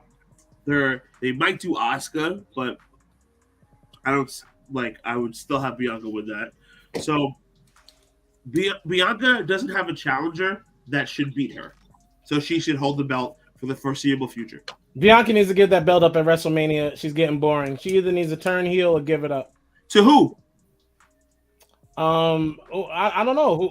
Whoever they're about to push coming out of this elimination chamber. To be honest, challenger. A top heel is the new Asuka. If we want to see Kana do Kana, I would let her win the belt at WrestleMania. Let her come out the elimination chamber as a beast. I'm fine with Kana. Well, if that was the case, they should have flipped it. They should have had Rhea go at Bianca and have Asuka Kana go after Charlotte. Although it will most likely be Becky. I just want everybody to be clear. It'll most likely be Becky. I don't want to see Becky and Bianca. I don't need Becky and Bianca. Okay, I don't need B&B for like the. Nobody does, but let's be honest. It's gonna be Becky is the top babyface in the female division. Even though Bianca's the champion, Becky is the top babyface. Becky has been the top female for the past 3.5, almost 4 years now. So. And I still don't know why when Becky has been overrated as fuck to me and literally only got over because she got punched in the fucking nose. I say that every week, so I have no reason to say it again. Y'all know how I feel. But you know how I feel. I'm on the same fucking road with you with this one because, like, honestly, like everyone hyped up Becky. Becky's the man. I'm like, bro, like Becky has not had any really good matches. I'm a big Becky fan, so you just like going against the status quo, it seems. So it's all good. It's not the status quo. I mean, like, I'm not. Becky has a cool charisma. Her mic skills are not good because her accent is still a bit heavy in certain words she speaks. I think her accent makes her mic skills better because she sounds like a female Conor McGregor when she cuts promos. Oh wow, we just gave her a lot. Whoa. Did you really just put her on the same level as Conor McGregor with promos? Conor McGregor cuts better promos than Becky Lynch. Conor McGregor cuts better promos than half the people in WWE right now. But they have similar and AEW. Thank you, Da. That was the coolest thing you did tonight. They have similar accents, is what I'm saying. Love you too, bro. The similar accents. That's racist. Bianca turns heel. I'm with her beating whoever at WrestleMania. If she is a face, she must lose. I agree because I mean, could Bianca turn heel? Like, are we gonna like really? Who the fuck is she gonna turn heel on? Right, like Becky. It's got to be Becky. Yeah. I don't see Bianca as a heel. She's too lovable, but I mean, maybe. So I got this one, and I think. Well, I know you aren't going to like it. You might. Jake the Snakehead came out and said, Flair and Michaels were great. Don't get me wrong, but are they the best of all time? God, no. I would honestly put Kenny Omega above both of them. Well, Jake is definitely still smoking crack if you watched Beyond the Mat. Bret Hart is better than Shawn Michaels, so stop it. Wait. Bret Hart is a better in-ring wrestler than Shawn Michaels. An overall wrestler, shut your mouth. Overall charisma, entrances, like all of that, he's better than Shawn Michaels. Bret the Hitman Hart is better than Shawn Michaels. Period. End. Matches, dude. Name 2 good Shawn Michaels promos. Like, stop it. Shawn Michaels is like the very first one when he became the Shawn Michaels and kicked his man's in the face through a window. I would say every single promo that he did against fucking Undertaker. He had some good ones against Flair. He had some memorable antics with DX that we all remember from our childhood. Hey, what's your name? Stan. Bow. See, I just kicked Stan. That was corny. Bret Hart. What? Promos 97, 98 were great. That's your man's. No, bro, you cannot. You there is not one memorable Bret Hart promo other than him crying on WCW about what he just happened to him in WWE. Yes. Oh wait, I got one better. There ain't no better fucking promo from Bret Hart other than him constantly crying about Goldberg. Or maybe when he got super kicked when he was on crutches back into his wheelchair. That's memorable. I remember that. Was fire. And do you guys not remember the promo when the cage was going up from the cage match and he was like, "This is bullshit," and he pushed Vince McMahon? No, we don't. You know why? Because Bret Hart is obviously not a better all-around wrestler than Shawn Michaels. But Kenny Omega, if I see what he does in the next just few more years, I can edge him into that top 5. I don't think that knocks Shawn Michaels out of the top 5. Just because that's why I wanted you to talk about it. I don't think that knocks Shawn Michaels out of the top 5 just because we add Kenny Omega to the top 5. Like, I don't think he's not, like, we have to compare him. It has to be Shawn he knocks out. Maybe if Bret Hart's in your top 5, it's Bret he knocks out. Yeah, I don't know. But I know that it's not Shawn. Stop.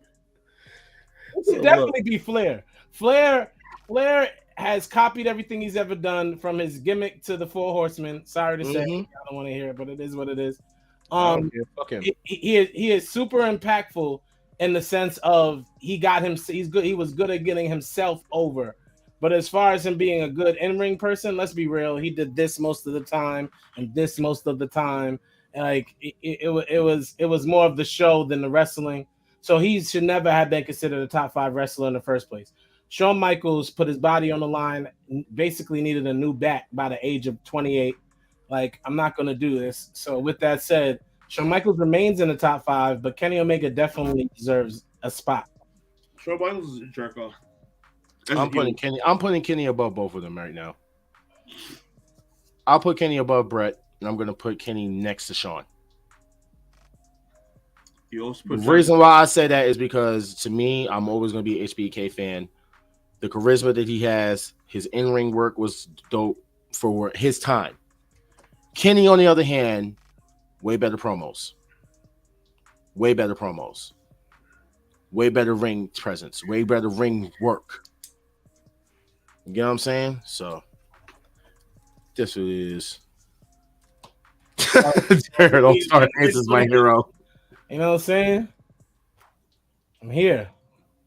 I mean, we already know how he feels about Bret, so dude, it is what it is. Hit me. I got him tattooed on my arm, bro. You already know. I mean, well, hey, Flair and Michaels were great, but you know, because you said he's not better than Flair, but I'm like, he said Flair and Michaels. Bret is better than Flair and Michaels. Jake the Snake also comes across as a hater because he wrestled for 78 years himself, and he was never more. Like, you know what I'm saying? Like, he's never been talked about in the top 10 of anything. Jake the Snake in your top 10 Golden Age wrestlers? No. Jake the Snake's in nobody's top 10. No, he doesn't give the greatest DDT you ever saw? Stop it. Raven's DDT is better than Jerry the King Lawler is above Jake the Snake on the top wrestling list. Like, come on, he had the biggest snake in the world. Pause. I'm not doing dude. it. You ain't like the time where he pulled. You ain't like the time where he pulled out the snake dildo and that one. Oh, I'm gonna leave it alone. Never mind. I'm gonna leave that one alone. Not doing it. The snake strap on. You don't remember the snake strap on, but he was massaging this. No, we're gonna leave it alone. Sorry, Jake the Snake. I'm a sick fuck. We know this, all right? But I'm just saying. So that's exactly what I said, Marcus. That's like literally exactly What I said? Nick Khan has says that WWE wants to monetize ring assets like the ring aprons, turnbuckles, ring mats, and it's something they're taking a deep dive. He says they speak with the creative to see if it's a reality when they're doing it. Basically, WWE wants to go the route of New Japan. Well, no. First of all, WCW was doing that back in the day. So they put like a Snickers logo in the middle of the ring and Slim Jim logos on the corner posts. Vince McMahon hated that idea because he wanted the ring to be the ring. But at the end of the day, dude, I agree. They're I gonna do not want to see a bunch of advertisements all over the ring. I hate that about New Japan. I don't because it floods my WWE 2K when I download arenas. And it's like different. It's like... Learn to download your images better, sir. Stop having alternate attires, sir. What I'll tell you right now, within the next year, you're gonna see like Eminem's logo in the middle of the ring. You'll see fine, but as long what as Shady Unlimited?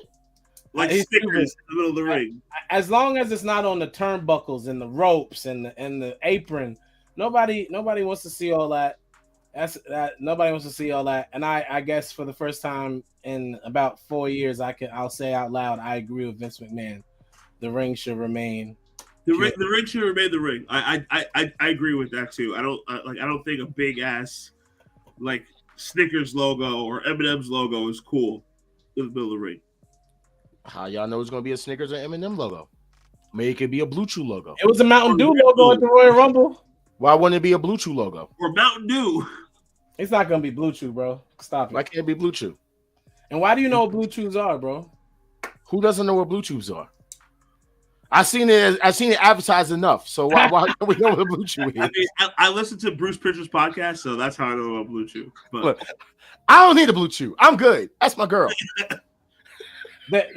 Marcus, they dropped a trailer today with gameplay where Day One has their own entrance. They have their own trios entrance and everything. So believe me, there's no need. It's not called a patch. It's not an update. This is a brand new game that I've seen many people saying that, but the features they've shown us have all been very, very, very cool. I love the roster. They're letting us know they have people from NXT. I'm glad you had all this ready, Ja. I don't like the fact that War Games seems to be stuck in an NXT arena, but thank you. I'm not the only one. But I'm willing to deal with that. That's no big deal. I love the mechanics of the table break this year. Like the game is always in the ring. A replica. This is what y'all gotta remember. But as long as they're listening to us in some way, shape, or form, I'm okay. As long as they keep the game up to date and it's not a bunch of wrestlers on my hard drive that don't wrestle for them anymore, I'm okay. They're building off That's last year. You can't say that, bro. And not for nothing, AEW was working. Fight Forever was supposed to go out. Bro, we went over that last. Why are you talking about Fight Forever, bro? Why are you we went over that last week. We went over that because they're slacking. We're not talking about Fight Forever. Oh my goodness, we went over this last week, Kent. We already told you the reason why it's being delayed. It's nothing to do with them. This has to do with the rating system. Okay. I'm excited about WWE 2K, but I have to tell y'all, before I even think about WWE 2K, me and the wife got to get Harry Potter this weekend, and we will. Oh my God, you too? And you too playing Harry Potter all week next week. Holla at me. I'm not gonna tell y'all. Maybe I'll drop my gamer tag so y'all can see which group I'm gonna be a part of. Xbox. I'm a baby face, so I kind of gotta be Gryffindor, but I'm gonna think it over. You're gonna be a Hufflepuff. I'm not because I don't like saying Hufflepuff. I just don't like saying it. What's wrong with saying Hufflepuff? I just don't like saying it. I mean, I'm a smoker. I Hufflepuff all day. Guys, if we're talking about video games here, let's talk about the fact that GoldenEye 007 is on Xbox Game Pass. Let's go. Let's talk about why you have an Xbox, not a PlayStation. Thank you. I have both, baby. Let's talk about why was that controller PS5 and the Xbox, kid. Let's talk about why was that controller lavender? That's a lavender controller. This is fire. But oh, Jamie, I got you, bro. So, bro, we are in. Yo, everybody was getting Harry Potter this weekend. What is with everyone in Harry Potter, bro? Like, y'all really want to be wizards? Yo, we might watch the movie. Y'all want to binge watch the movies? We'll start tomorrow. It's Friday. We're gonna start from the gate, and we're gonna binge watch till we crack the game on Saturday. I've never seen a Harry Potter movie or a video. I've never seen anything. I never read a book about Harry Potter. I've never seen. Y'all are wilding. This is an open. That's it. You're off the show. You cannot come back until you watch Harry Potter. Fire. Harry Potter's that lit? It really. Hold on. I have a question. You don't watch Harry Potter? Do you watch the fake Harry Potter? Do you? Whoa! Don't say I'm missing out. I ain't get the game. I don't know if I'm gonna get the game. Do you watch The Ring? No. The Ring. Oh. I've never. You know this. I've never seen. I just had to see if you watched The Rings if you didn't watch Harry Potter. Have you watched Lord of the Rings? No. Lord of the Rings. That's what it is. And you never watched Harry Potter. I've never seen any Harry Potter movies. Yo, bro. Lord of the Rings. Rings. You must be a Hunger Games fan. I've never seen anything of the Hunger Games. Bro, you're a fake geek. You're a fake geek. Come on, fake geek. You're not even a fan of Marvel. You're a fan of Disney. I mean, I'm a fan of I'm a Marvel fan a little. You know what I'm saying? I do my Marvel thing, but no, I've never seen any Harry Potter. I've never seen DC all day, but whatever. That's crazy. You never seen any Harry Potter. You have HBO Max, and you have not seen any Harry Potter. I watched The Sopranos and The Wire over and over again. Why are you watching stuff about? You know what? Never mind. You need to go watch Harry Potter. I don't give a fuck about The Sopranos. Go watch Harry Potter. All right, I'll give Harry Potter a try. You're wild. You're wild. No, don't give it a try. Go watch it. Also, one of the dopest video games ever because you get to become yourself, your own wizard, and you live at Hogwarts. It's an open game. Like it's fire. So basically, you're reliving the moment that you wanted as your childhood to basically be able to be an actual wizard. I mean, it is what it is, bro. So let me get this straight. Harry Potter this weekend. I thought witchcraft and wizardry was against I thought witchcraft and wizardry was against Christianity. Oh, it is. So you're just gonna go against Christianity to be Harry Potter this weekend? Not at all. Okay. Real talk, real quick. I'm gonna do the same thing I do now. I'm gonna use my power for good. That's what I do. As long as I'm doing the right thing. This is the reason why I'm guardian in the name of Jesus. Yes. And you got to do the cross with it. I'm guardian in the name of Jesus. Exactly. You don't swirl it. Do the cross. Yeah. My Aunt Debbie, she's a very devout Christian, huge Baptist, big churchgoer, whatever. My cousin brought a Harry Potter book in the crib. My Aunt Debbie burnt the book and said it was like witchcraft and like wizardry. Yes, and she burnt the book in the crib. And she was like, "This is like devilish shit." That's why we never got on Harry Potter because of that. I watched get burnt in blasphemous totalis. Oh, right. I heard you. How do you feel about that, Star? Everything isn't for everybody. So I'm not gonna lie, like I didn't have rules and regulations growing up. I wasn't allowed to watch The Simpsons when I was younger. I wasn't allowed to watch South Park. Yeah, I wasn't allowed to watch South Park. But I wasn't allowed to watch South Park. Like I had to sneak and watch these Married with Children. Like, I had to sneak and watch these. I almost had to sneak and watch wrestling for a little bit. Yeah, I had to like sneak and watch these. Once we got the DX, you know what I'm talking about. I had a friend that loved God so much. We wrestled as 11, 12, 13, 14, 15. We like wrestled, videotaped it on VHSs, moves off the couch, the neon lights, all of that. He destroyed the tapes because Jesus didn't like wrestling. What are you talking about? Jesus didn't like wrestling. Jesus never tapped out. He did. Oh, that was good, John. I think you got God points for that. So he destroyed the tape. Got that from JDF. R.I.P. I was so mad for so much of my life until I got older and realized maybe it was messing with his psyche like that. And different things mess with people different ways. So I can't tell. You know what I'm saying? I don't want to offend anybody's like him with Cody Rhodes. Yeah, you stupid. I don't want to offend anyone's spirituality because I've watched Harry Potter as a believer. Like. But if it's something you can't handle, you shouldn't do it. Like if it messes with your spirit, don't do it. Different strokes for different folks, my friend. Or do it, because I want you to do it. Cause I don't give no fucks. Do it, damn it. Watch the shit. I don't care. Fuck you. Listen to John's being the snake in the garden. You're damn right. Okay. Now let's just get into this shit. Jesus Never Tapped is a t-shirt. I'm making it. That was already a JDF, Jason David Frank, the Green Ranger. He actually had really? that. That was his tattoo, and he made that like famous for a little while. I can see that's Jesus so Never morbid Tapped. for you to say the two together because now I just want to move on. I just no, not like that. Like I just want to get past the subject. See what you just did? Bro? How dare you? He is the greatest Ranger to ever live. Duh.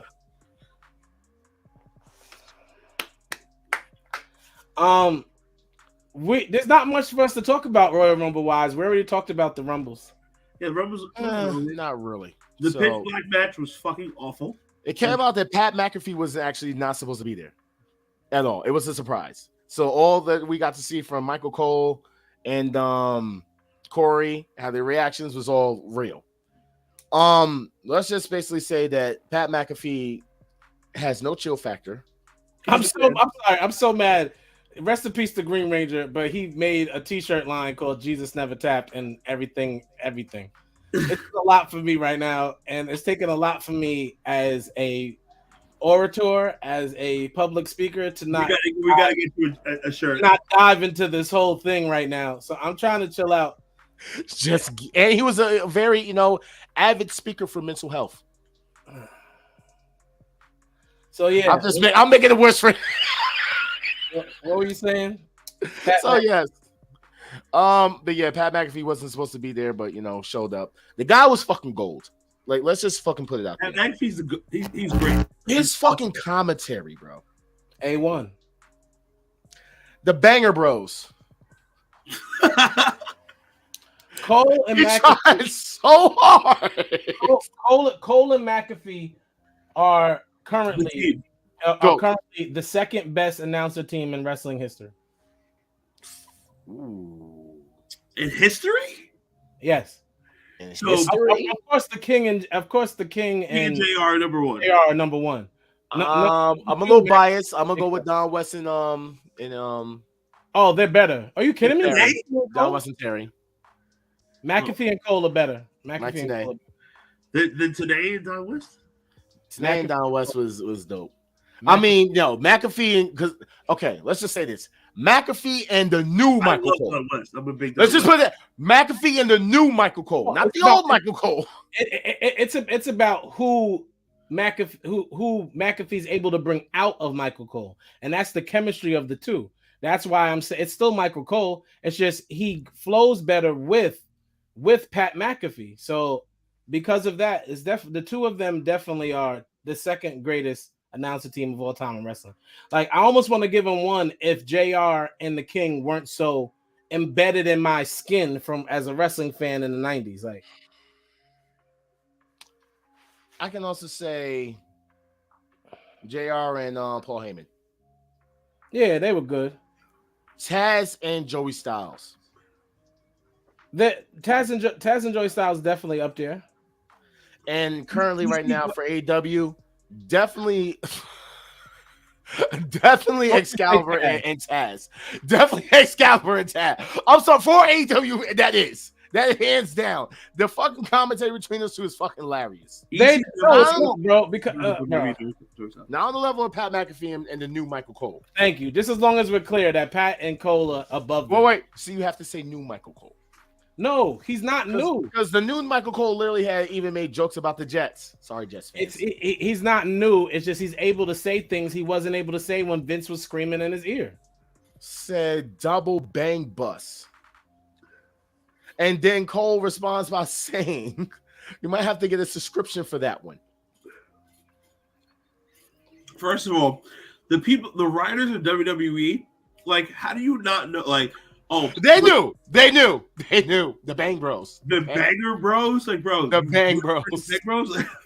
The Bang Bros. Okay. Like the first time I heard it, they were like, "Oh, the Banger Bros." I was like, "Excuse me." I'm just gonna go right to it because we ain't got much time left, and I'm just want to. I don't gotta work. Yeah, I just want to jump right to it and say this. I never want to see Booker T on my TV screen again. Yeah, because all right, this is a problem I had with the Royal Rumble for the men's. This shit right here. Everybody that you see, stop ruining the Royal Rumble for fuck sakes.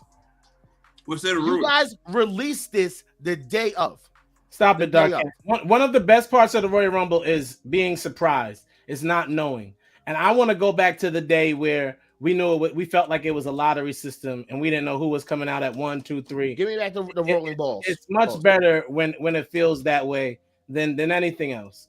It just feels better. This is horrible, bro. Why you have so many tag teams? We already knew everybody except for like 3 spots before the night of, and that's boring. At the end of the day, we knew what was going to happen at the end of the Rumble months ago. Listen, bro, right?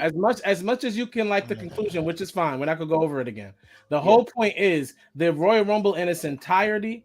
It wasn't built the way we normally like. We like the surprises. There weren't enough surprises, and it just was very lackluster and how it was very predictable. And that's what it did. Now, I will say, of course, it was better than last year's. Last year's was the worst Rumble of all time. So, of course, it went up from there, but it's still not top 5 Rumbles or not anything crazy. Oh, no, it was very mediocre. It wasn't like life changing. I'm not gonna sit here and say why the fuck did he just pop up? Why did Gargano just pop up? Well, he was so called injured. We had nothing from him. He just pops up. Okay. We had the botch that was Kofi Kingston. Realize you're getting eliminated by Bobby. I hope you bring up the good things. This was good. This was good. That was good. Michael Cole and Pat McAfee about to say that he's a piece of. The spot was good. Know what I mean? Ricochet and Logan's spot was good. This where I was like, why? But I got it because I'm like, okay, they're in Texas. They have to bring somebody from Texas, right? No, but nobody thinks of that. Booker T is not important enough for me to pop, even if I was in Texas. No one cared. It was like, no, why? Cared. I mean, I don't even really care to go through where everybody else. Have brought out Ember Moon. She's from Texas. Yeah, almost, and then right after almost comes out Braun Strowman. Like, bro, like, it was like this. What are we doing here? What the fuck? Also, why do we keep trying to prove that Strowman is a better big guy than Omos? Why was he 29? Why not? I have a better question though, because I know you're gonna love this one. But why was he number 30?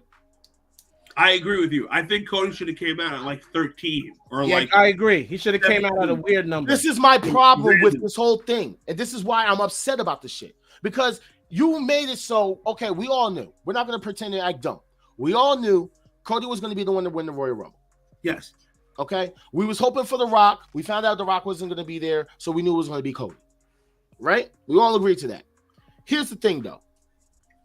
Why the fuck you guys didn't make it believable? I will say the 2 mini matches he had, though, at the end of the Rumble weren't bad. They weren't. But, my nigga. And that was the coolest part of that Rumble, so we have to talk about it. They should have had him come out at like 12, 13, 14. At the end of the Royal Rumble, he still had 2 mini matches where there was some good stuff going on with him and Gunther. No, you're talking about him and Seth versus when it was eliminating Austin Theory. Yes. And him and Gunther put on another mini match. Yeah. And dude, outside of Cody Rhodes, Gunther looks the best coming out of the Royal Rumble. No, not outside of Cody Rhodes. Let's go backwards. Gunther is the highlight of the Royal Rumble. Cody just won, bro. And because you like him, it's a highlight. But really, he just won. Gunther is the highlight of the Royal Rumble. Yes. No, I'm saying that. Gunther is the star of the Rumble. Hands down. There was nothing good about the men's Royal Rumble. But that's why Cody should have came out second. It would have felt better. It would have been more believable if you actually went the distance. You basically walked in and got handed shit.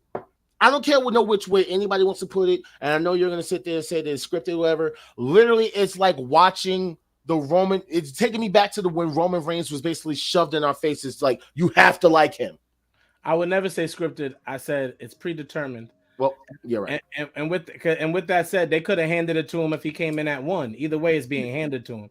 My point is this: Cody is not this is not a Roman Reigns situation. I feel like we're not giving Cody enough credit for the way he's built his brand outside of wrestling. He literally is a brand, bro. Like, he just had a reality show. The same way Miz is on TV every week, but never wrestles for most of the time. But he's on TV every week because he's built a brand. And Cody Rhodes has a brand. Like, he has one. He has the following. He has the merchandise sales to back up who he is. People like Cody, bro. I'm not the only one. No, we all like Cody because I haven't been just talking to you for the past 45 minutes. But that's the fact is, it's like, I'm telling the truth when I say this. When he was in AEW, no one really liked him. When he went back to WWE, everyone at the end of his AEW run, nobody really liked him. That wasn't the same. That wasn't the same thing in the beginning when he first got to TNT. In the beginning, they liked him with his feud with Chris Jericho. Then he had the TNT title, and then after that, everything went downhill because he was burying everybody. If I'm being honest, I'm blaming Sammy Guevara. He wasn't burying everybody. He helped Sammy. To be honest, I feel like everybody Sammy feuds with comes out weird. Sammy's weird. Something about Sammy is weird, bro. I'm not blaming Cody. I'm blaming Sammy Guevara. Because I'm watching him do it. I'm watching Sammy do this over and over and over again. Everything Sammy touches gets weird. Yep. Really? Yeah. I can't say that. I really can't. To me, it's just like this. Cody tried to go into business by himself. You know what I'm saying? With the whole Cody. That's why everyone kept saying the Codyverse. I know you wasn't following, but I'm saying, like, everyone kept saying about the Codyverse. Because it's like, yo, they have plans for creative, right? They have plans for creative with certain things, and Cody would do his own fucking thing. Everything that was going on along with the show never matched up to what Cody was doing. Because Cody was doing his own fucking thing. I don't know anything about the internal. I don't know anything about the internal AEW, but one thing that's not happening at WWE. One thing that's not happening at WWE is Cody doing his own thing, and that's of course not. Of course not. But you know how the fandom is. I know you don't want to do the comparison, but we know how the fandom is. It's the same people that literally was like in WWE. As soon as they go to another company, those same people that was cheering for them in WWE hates these people now. And that's what people are trying to do with Cody for right now. Though Cody didn't do anything wrong. He really didn't. Bro, people are doing it with Cody right now, but people are doing it with Cody to the point that they're acting like they like the nigga or they've been liking him, and they was the same people that literally said, fuck you, how dare you even take a throne to a sledgehammer to the throne. We already know about tribalism in wrestling, and that's what it comes down to. But what I'm saying is that what Cody's experiencing right now in WWE is different from what happened in AEW. That's what I'm saying. It's not the same. It's not the same. I'm telling you right now, I'm going to give it like if he does beat Roman, because yes, he's going to go against Roman. We don't know if he's going to beat Roman. We don't know if it's going to be both belts. When? He's not going to be a win either. I don't see them really basically taking the belts off of Roman right now, bro. They're definitely taking it off at Mania, bro. It's definitely happening. I don't see it. I just don't.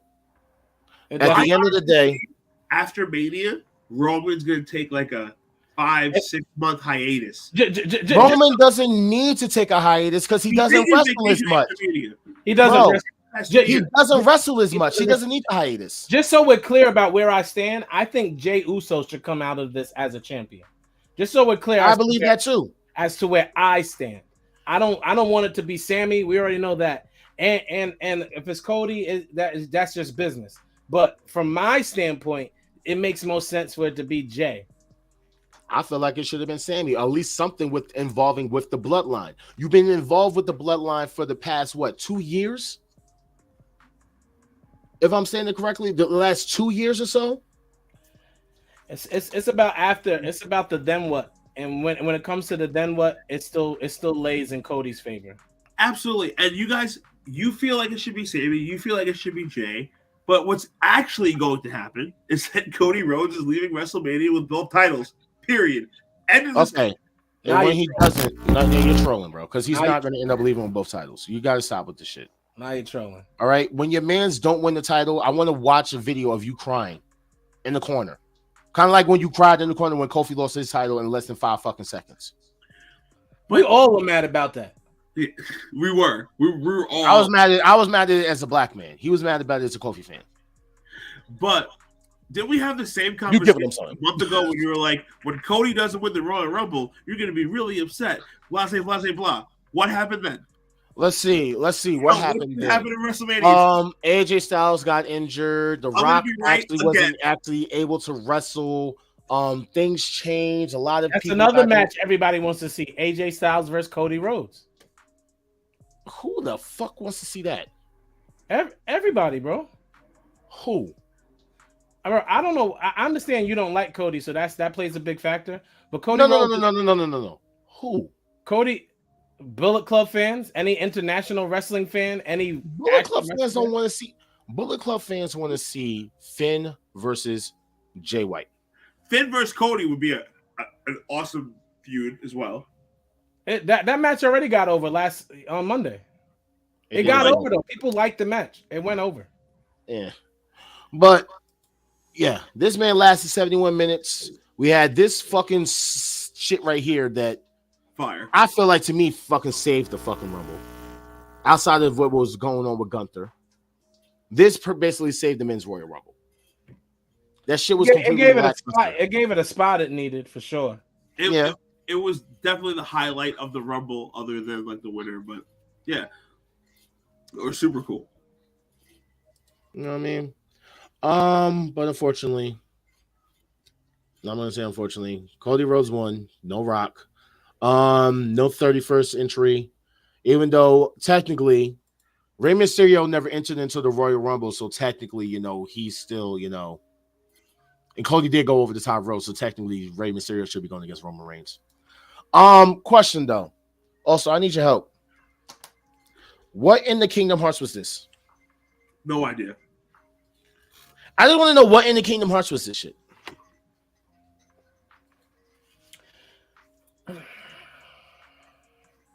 Bray Wyatt is for the kids, and I hate to say it, but at this point, Bray Wyatt is for children.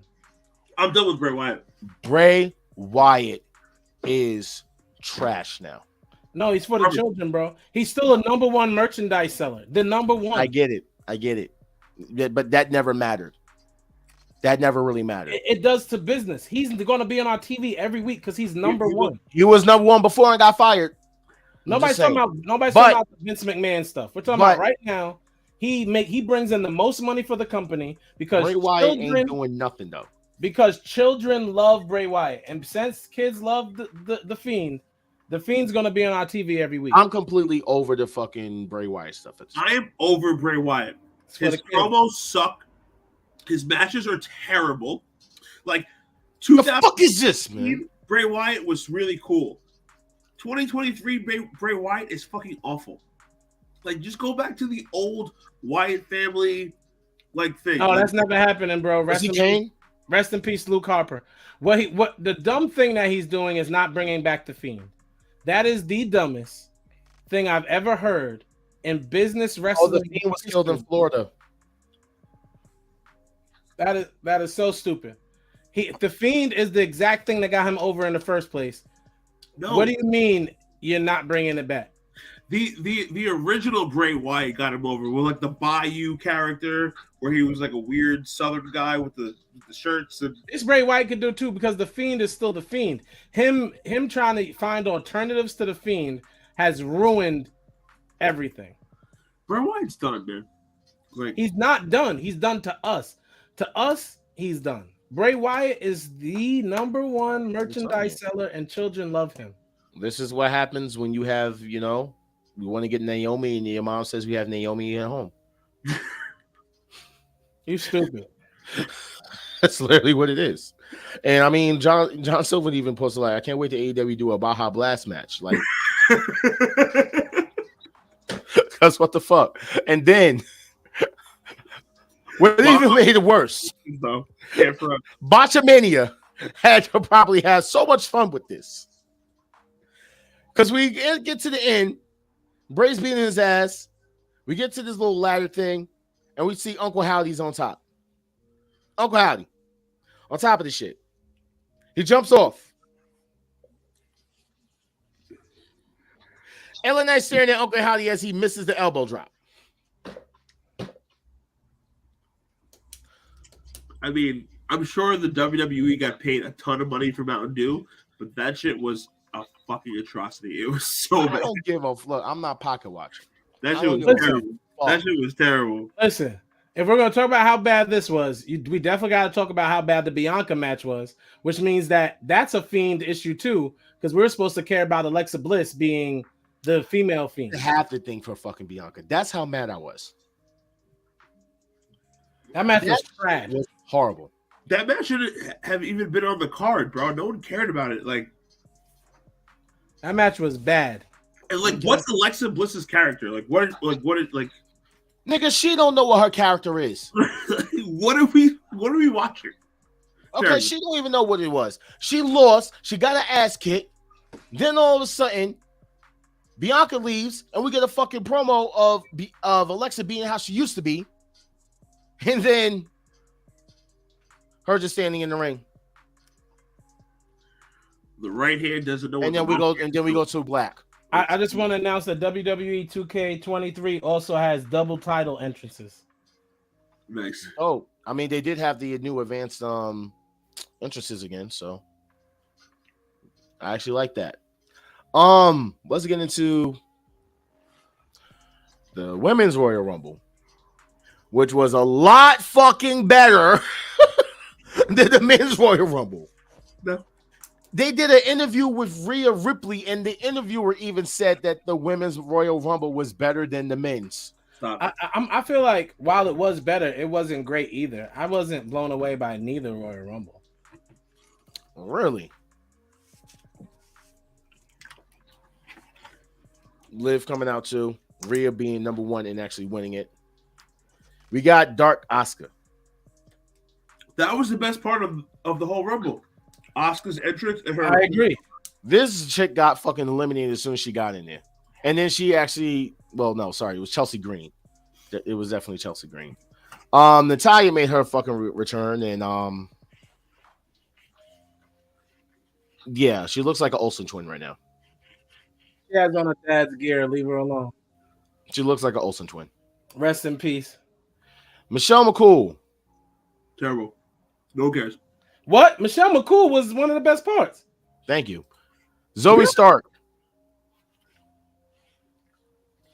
Why do you pause so long? I just want to talk about Piper Niven because Piper Shout out Niven. to Piper. okay. Shout out to Piper. No more. So no more Dewdrop. Dewdrop. No more. I'm glad Piper's back. I love No Piper. more shit. No more dropping shits on people's chests. I love Piper Nevin.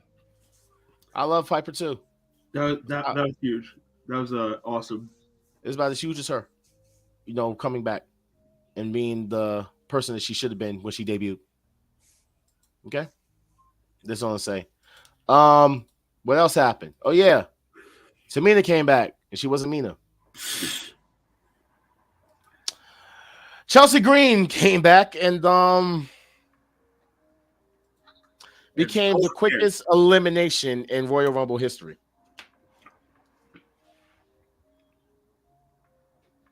But you know what? I was thinking about this the other day. The WWE Women's Division is not in a good place because other than Rhea, Bayley, Asuka, there's like 3 or 4 women that you think could win the Royal Rumble. The rest of them are just like bit part characters. Like none of them are over. None of them look like real challengers. You know what I mean? Like there's only like 3 or 4 women who you actually see as like serious. The rest of them are just there. There's actually 6. Rhea, Bayley, Asuka, Charlotte, Ronda, Becky, Bianca. Whoa! Don't add Ronda. Please don't add Ronda. Next. I mean, Ronda's always over. What are we talking about? Ronda and Shayna are on this list. Shayna's not on the list.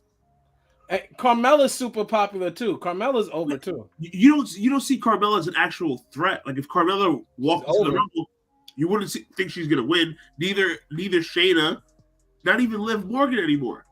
Like, Wait a minute. Time out. Time out. I think the women's division is like I don't agree. I think they need to build their characters, of course, but a lot of these females have amazing followings because of things that they've done. Total Divas, actual TV, their followings are crazy. They have great followings, but fucking diva. Yes, at Total Divas, the Bellas are on their 5th reality show and make money without wrestling ever. What the fuck do they have to do with what we have? I'm talking about business. He's talking about who's over and who people care about. They follow these women. These women are sex symbols. I'm talking about from a purely wrestling standpoint. There's none of the women in the Royal Rumble, other than like 3 or 4 of them, actually look like they could actually win. Like the whole Royal Rumble. I'm gonna tell you right now, the only people that can actually win the fucking Royal Rumble and would make sense are the people that he listed outside of Ronda Rousey. Charlotte, who wasn't even in there. So Charlotte's a champ. I said Charlotte. What was it? Charlotte wasn't even The in only there. person that was going to win this year was Rhea. That's why this whole Bianca wasn't in there. Rhea was in there. We can admit that Rhea is one. Rhea, Bailey, Becky. So you have 30 people in a ring. All right, and Asuka will be 4. So you have 30 people in a Royal Rumble. Asuka would be 6. Well, actually, if you take out, it'll be 4. All right. So there's 30 people in a match, and only 4 of them are actual contenders that you think might have a chance of winning. We know Liv Morgan's not it. We know that Zoe Stark is not it, even though she's in the NXT. We know Roxanne Perez is not it, even though she was kicking ass. But y'all are bugging for thinking that people didn't want Liv to win. Liv has a following. In our chat alone, people have said it. Bro, Liz has a following in a boring ass character with a boring ass title run. Dude, we don't have to like like people to understand if they're over or not. Star, Liv had a following. When Liv won the title, everyone was a fan. Right now, no one likes Liv anymore. I'm sorry. When Liv beat Ronda, Liv was the shits. Now, not so much, my friend. If you still like Liv Morgan, throw a thumbs up in the comment section. I mean, I like seeing her out there. My little beige avatar. I want Indy Hartwell to join the main roster and be with Dexter again so bad. I agree too. I agree. But then I want them to recreate the way because it'll help get Johnny Gargano over. Marcus, I don't want Raquel Rodriguez to win shit. He is 1 week. If Johnny Gargano takes 1 more week off from wrestling, he's going to carry and cross himself. And then carrying cross himself because he was the second elimination. He also lost to Rey Mysterio in 10 seconds. They doing a trash job with him. At that point, they booked him in the shits. I'm gonna tell you right now, carrying cross needs to go. Yes. Yeah. And I'm someone who's been a fan of him for a very long time. Go where? Go where? Impact? No. Somewhere. Damn sure not AEW either. He looks like shit right now. I don't know where the fuck. Listen, the crazy thing is at this point, Karrion Kross's entire push in career was dead when he came out in that gladiator outfit. Yeah, when he was booked like a fucking beast in NXT, like he should have been. And then you debut and you get squashed. And then you basically come back and you made a joke out of. Yeah, it's with a Spartan gladiator helmet. It was a wrap, bro. They got rid of Scarlett. It was a wrap. Now they brought him back. He came back with no pop. No one even knew who the fuck he was. Yeah. At this point, and no one even cares about Karrion Kross anymore. He needs a reset, bro. Like, take him off TV for like 3 months, maybe bring him back. He was off TV for like 3. No, I believe it alone. Yeah, no, you're right. It might be time for him to just go somewhere else. But where? Exactly. Where? Who? New Japan? Not AEW, not Impact. New Japan, I guess. Major League Wrestling? I mean, people said that he should go back to NXT. Well, that's what he should have done originally. He should have debuted back on NXT. NXT's garbage, though. No, it wouldn't have been. We would have got heel Karrion Kross versus Braun Breaker, the biggest babyface that they've had in years, and that would have been a great feud.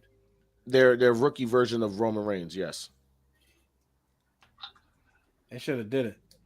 I don't see Braun Breaker as a Roman Reigns. Roman Reigns has way more personality. The crazy thing to me was this: the last entrant. Now we already fucked this up with the men's Royal Rumble. We didn't get Jay White. We didn't get Great Muta. We got Nia Jax during a botched countdown. Dude, I think the WWE was trolling with that, like, because everyone wanted like a big deal, big surprise. Well, they were, because she was only a one-off anyway. It was definitely a troll. That was hilarious to me because everyone was getting all pumped up. Josh, but you could tell she was a one-off. She looked like she's not a one-off, bro. Yes, she is. No, she's not.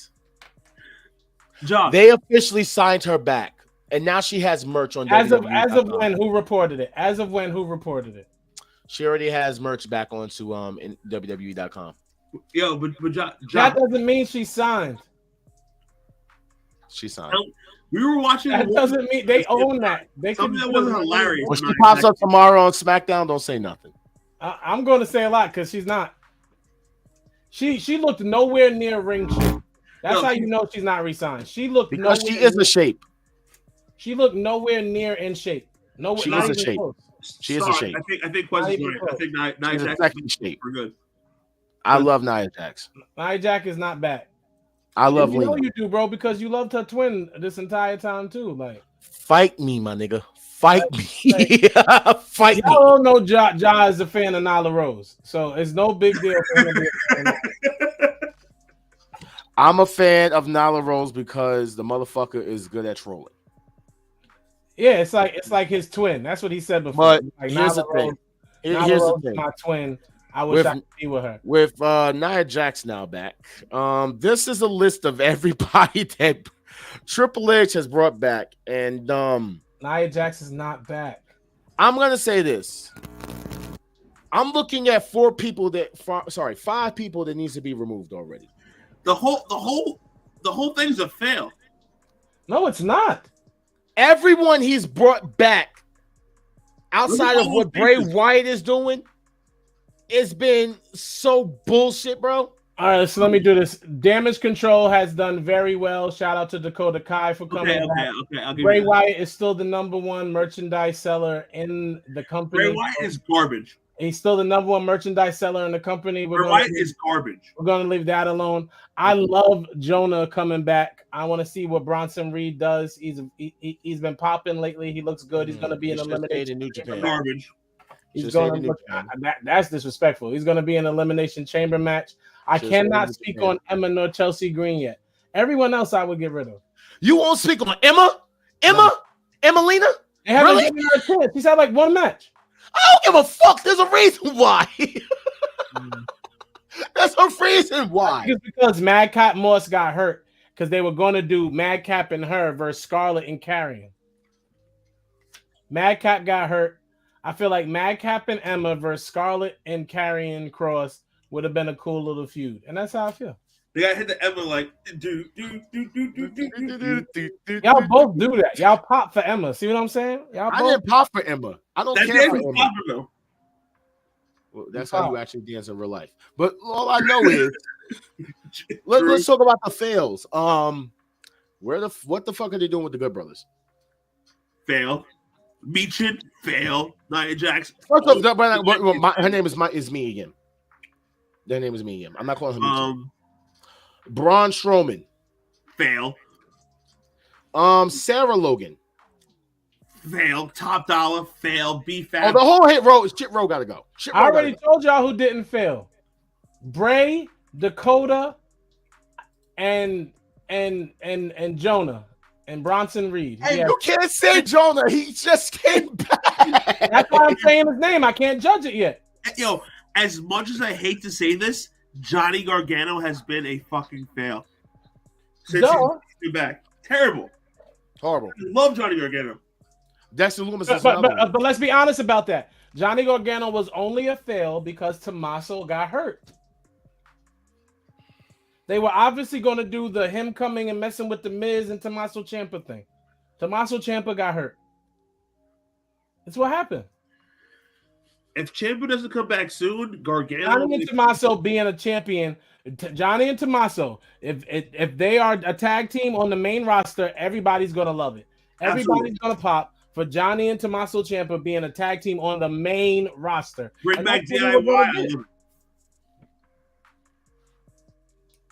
Haters. See, Marcus even said the report came out and said that she was signed. No, Ringside. no, they're not.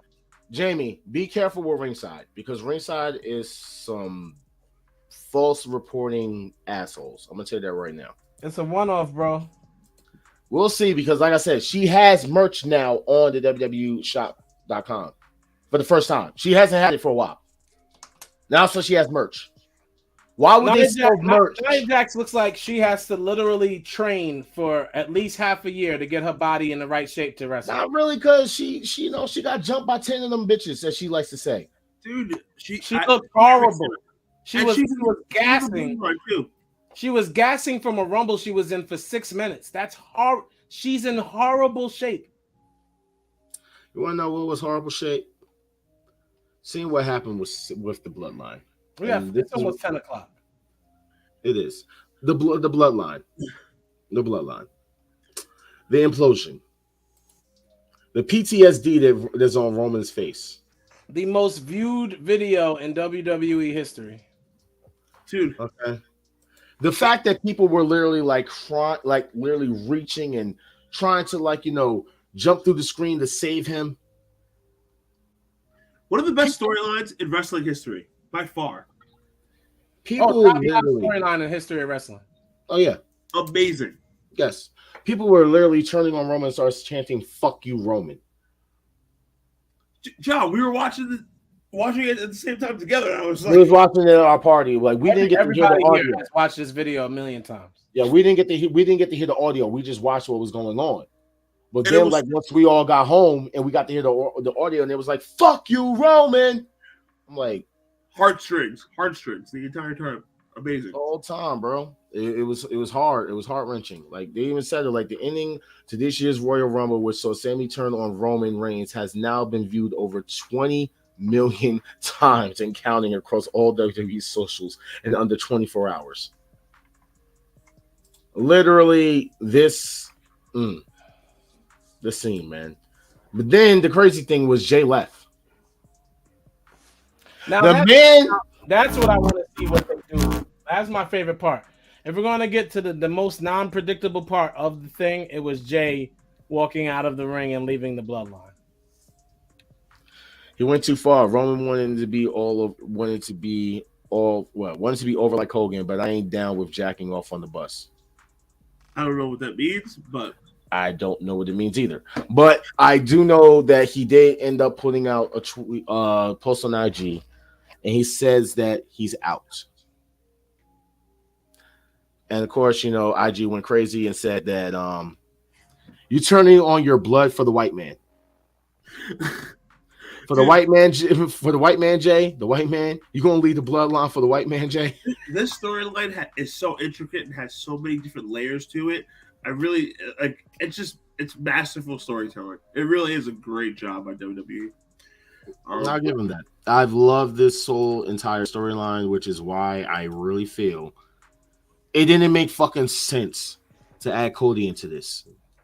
You could have had Cody, man. Honestly, like you're literally just dragging it and pushing it so that you can try to basically take people from AEW and try to get them to come over and be like, "Hey, see what we did for him? We can do it for you too." I don't even know why you brought this back up, bro. Because I'm just saying it like this because at the end of the day, watching what we've been watching go on with the Bloodline for the last 2 years, it made sense for it to either be Jay or Sami at this point to be the one to go against Roman. You could have had the Bloodline dominate in the fucking Royal Rumble because if I understand correctly, Jay and Jimmy didn't even have a match. He has 2 belts. That's all I'm saying. Roman has 2 belts. He can defend it against 2 different people. They're not splitting the titles yet. Says who? I mean, I think they should. They should split the titles. I think that Sami should be the Universal Champ and Cody should be the. Looking back on Raw, Cody said he was going for the undisputed Universal. It don't matter what he said. They're splitting those titles. They should. Will they? I don't know, but they should. USA already said they don't like the fact that they don't have a title on their network. Yeah. They are splitting those titles. You know what I'm saying? Well, I was gonna say the whole fact is that we are gonna possibly get that Becky and Bailey match now because they got personal. That No, show they're fighting in a cage this week, I think, or something like that. Yeah, they have a cage match on Monday. They got personal. She says that your husband only married you because you got knocked up. Now, here's the thing. I don't know how true that is or not. It's not, bro. It's all kayfabe, but I don't know. I really don't know. I don't know. It's because a lot of people was like, we kind of they thought were together Bailey, before she got pregnant. We all know that. A lot of people thought Bailey and Seth was going to be together. Nobody thought that. I'm just saying. Are you Wendy Williams or a wrestling podcaster? Because I'm confused. They were supposed to be together. Now I mean, and now she said, I guess it's just not my spot she's after.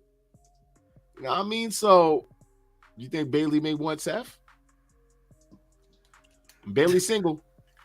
He is. Aaron Solo couldn't cut it. Maybe she wants some.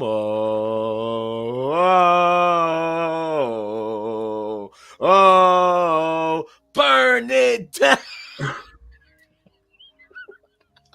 Homewrecker Bailey. Oh man! All right. The thing and reason why you're not going to get a Cody and Finn is because they're not done with Edge. And I'm sorry, this is just a funny ass picture. Edge caught grappling his wife's ass. But yeah, they came out and fucked everybody up. So it's more than likely it's going to be Judgment Day, an Edge and a partner, and Beth at WrestleMania. As far as who the partner could be, is going to probably be Rey. No, Ray's going against Dom at WrestleMania. Yeah, Rey versus Dom 1-on-1. I think in the chamber is going to be the Edge, Beth, whatever. Versus RHEA, whoever, yeah. Versus RHEA. Oh, you can't, because RHEA is going to, it actually came out, and she actually shocked everybody. And once she made the announcement, I got it afterwards. And that's the crazy thing. I really got it afterwards, bro. I'm never one to really do this. I fucking had to realize RHEA never beat Charlotte. Yeah, correct. Like, ever. So, the whole idea that it was going to be RHEA versus Bianca, which would have been money, is now RHEA versus Charlotte, and Charlotte doesn't even look like Charlotte, and Cody versus Roman. Rhea and Bianca have plenty of time to do their Rock Stone Cold thing. They're going to wrestle each other for the rest of their lives. They got plenty of time. And then it was also announced for Raw that they're going to have Elimination Chamber, including the last couple of women that was in the Royal Rumble. So Raquel Rodriguez is already in there. Asuka, Liv Morgan, Nikki Cross, and we don't know about the other two. So whoever wins the Elimination Chamber. We're getting Naomi versus Bianca for WrestleMania. You think? Yeah. You think so? My bet's Asuka, but Naomi would be cool too. We're getting Naomi versus Bianca for WrestleMania. That would be so dope. You think that Naomi's going to be the other entrant? Yeah, one of them. Yeah. That would be dope. That would be dope. That would be really dope, actually. I mean, but then you're kind of like doing the whole thing with the. No, and then Bianca turns heel immediately. Immediately. But see, you just literally said you wanted her to go against Becky. Yeah, well, they would want that too, unless they have the only thing bigger is Naomi. And then have Becky and Bailey do some insane match at WrestleMania.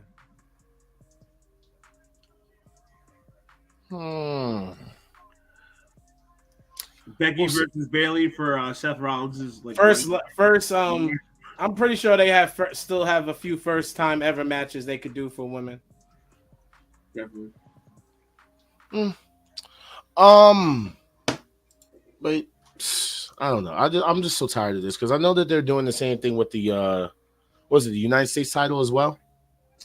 I like elimination chamber matches. I do too, but I'm like, can we go back to it being for the championship? Isn't it for Well, the it is. It's for those championships. I'm talking about, you know what I mean. The U.S. Yeah. titles up for the elimination chamber? Yeah, it's up. Is it going to be the same thing for the Intercontinental Champion? Because I've heard apparently the rumor 3 elimination chamber matches. No. Yeah. So what I've heard was this, and the rumor is a rumor, but They're only doing 2 chambers. WrestleMania, you're going to have Gunther, not versus Brock like we wanted, but it's going to be Gunther versus Drew versus Sheamus for the Intercontinental Championship. That's gonna be a dope match. It's gonna be a banger. God, that's a threesome. It's gonna be a banger. You gotta subscribe for that. Shout out to them. Just a real quick rundown for Dynamite.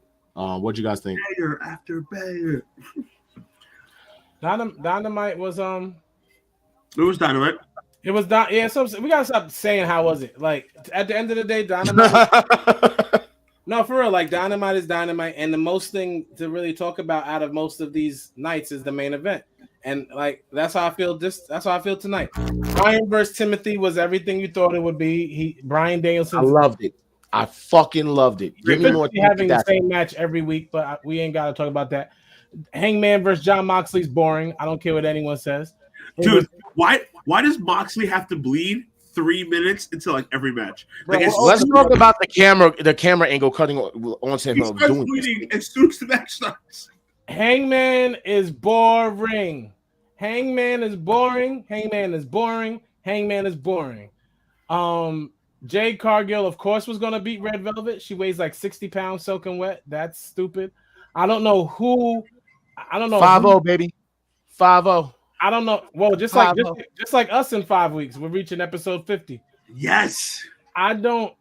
We almost didn't make it from tonight, y'all. This episode's I was about to cancel because this was the last episode fit in the first hour of the show tonight. Because John got very hostile. Whole hissy fit.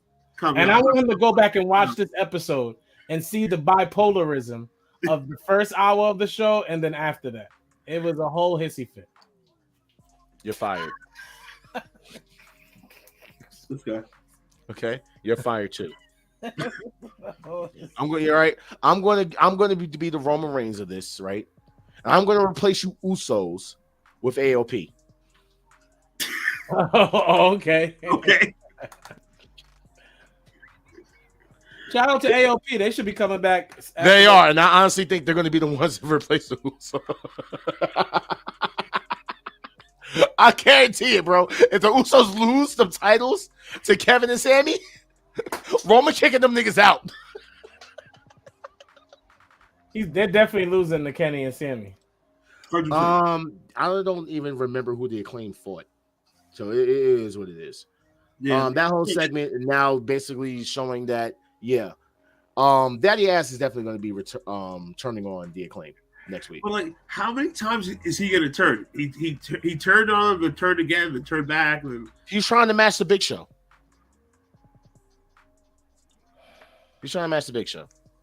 I didn't understand. Sorry, this whole thing with Tony and Paige. Sorry, Tony and Saraya beating on Britt Baker.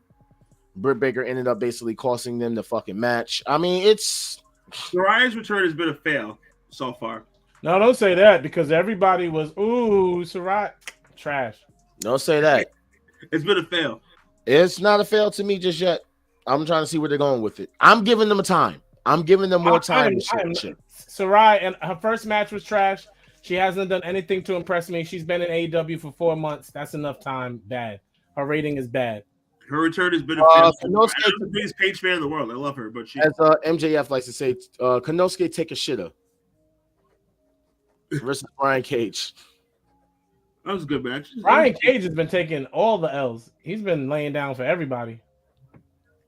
I'm leaving it alone.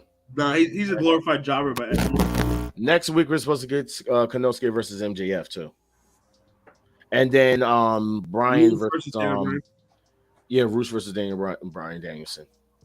So shout out to Miro. I just want to shout him out. I don't know where he is or what he's doing or anything. He's at home having sex with his hot wife.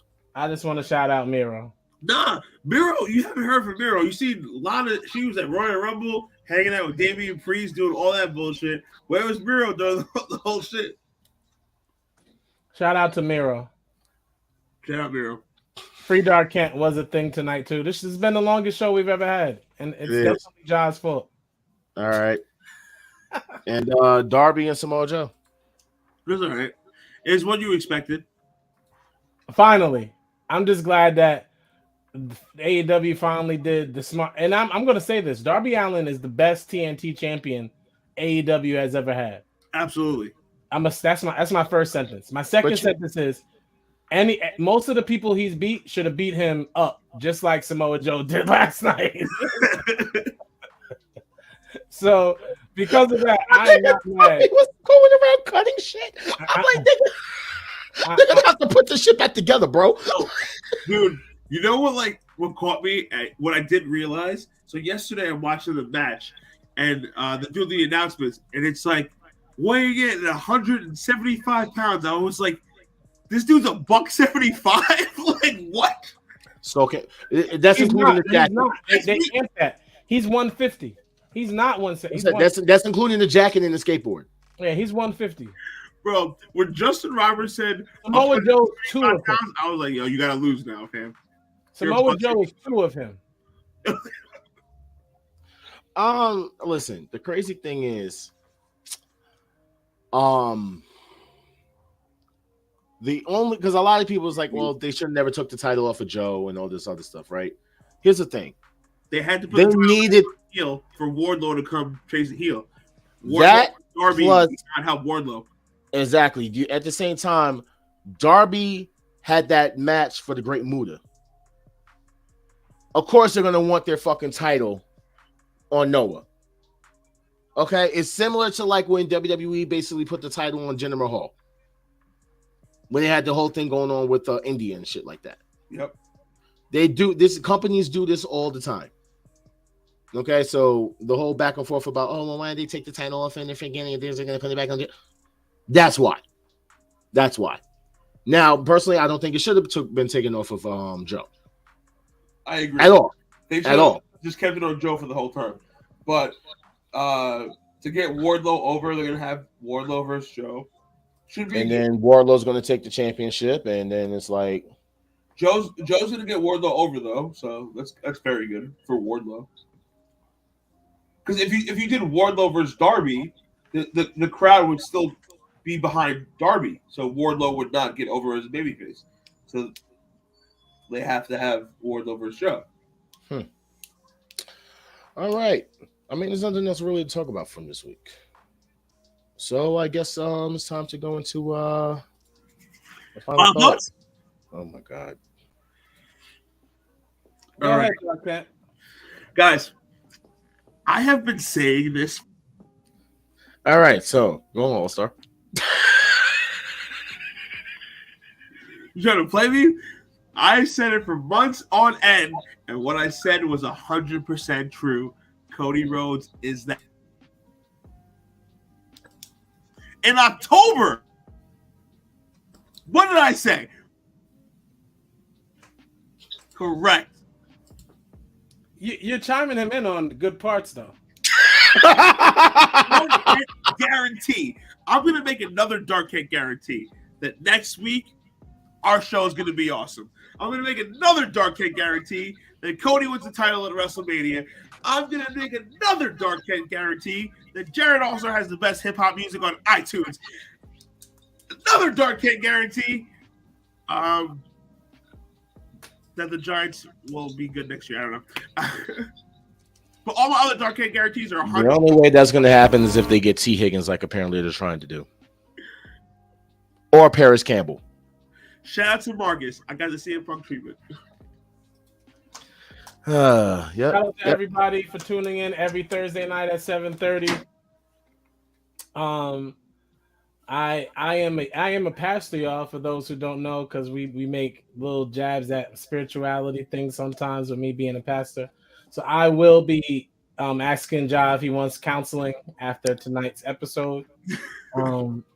and we'll take it from there. So we hopefully we don't hit this issue again going forward.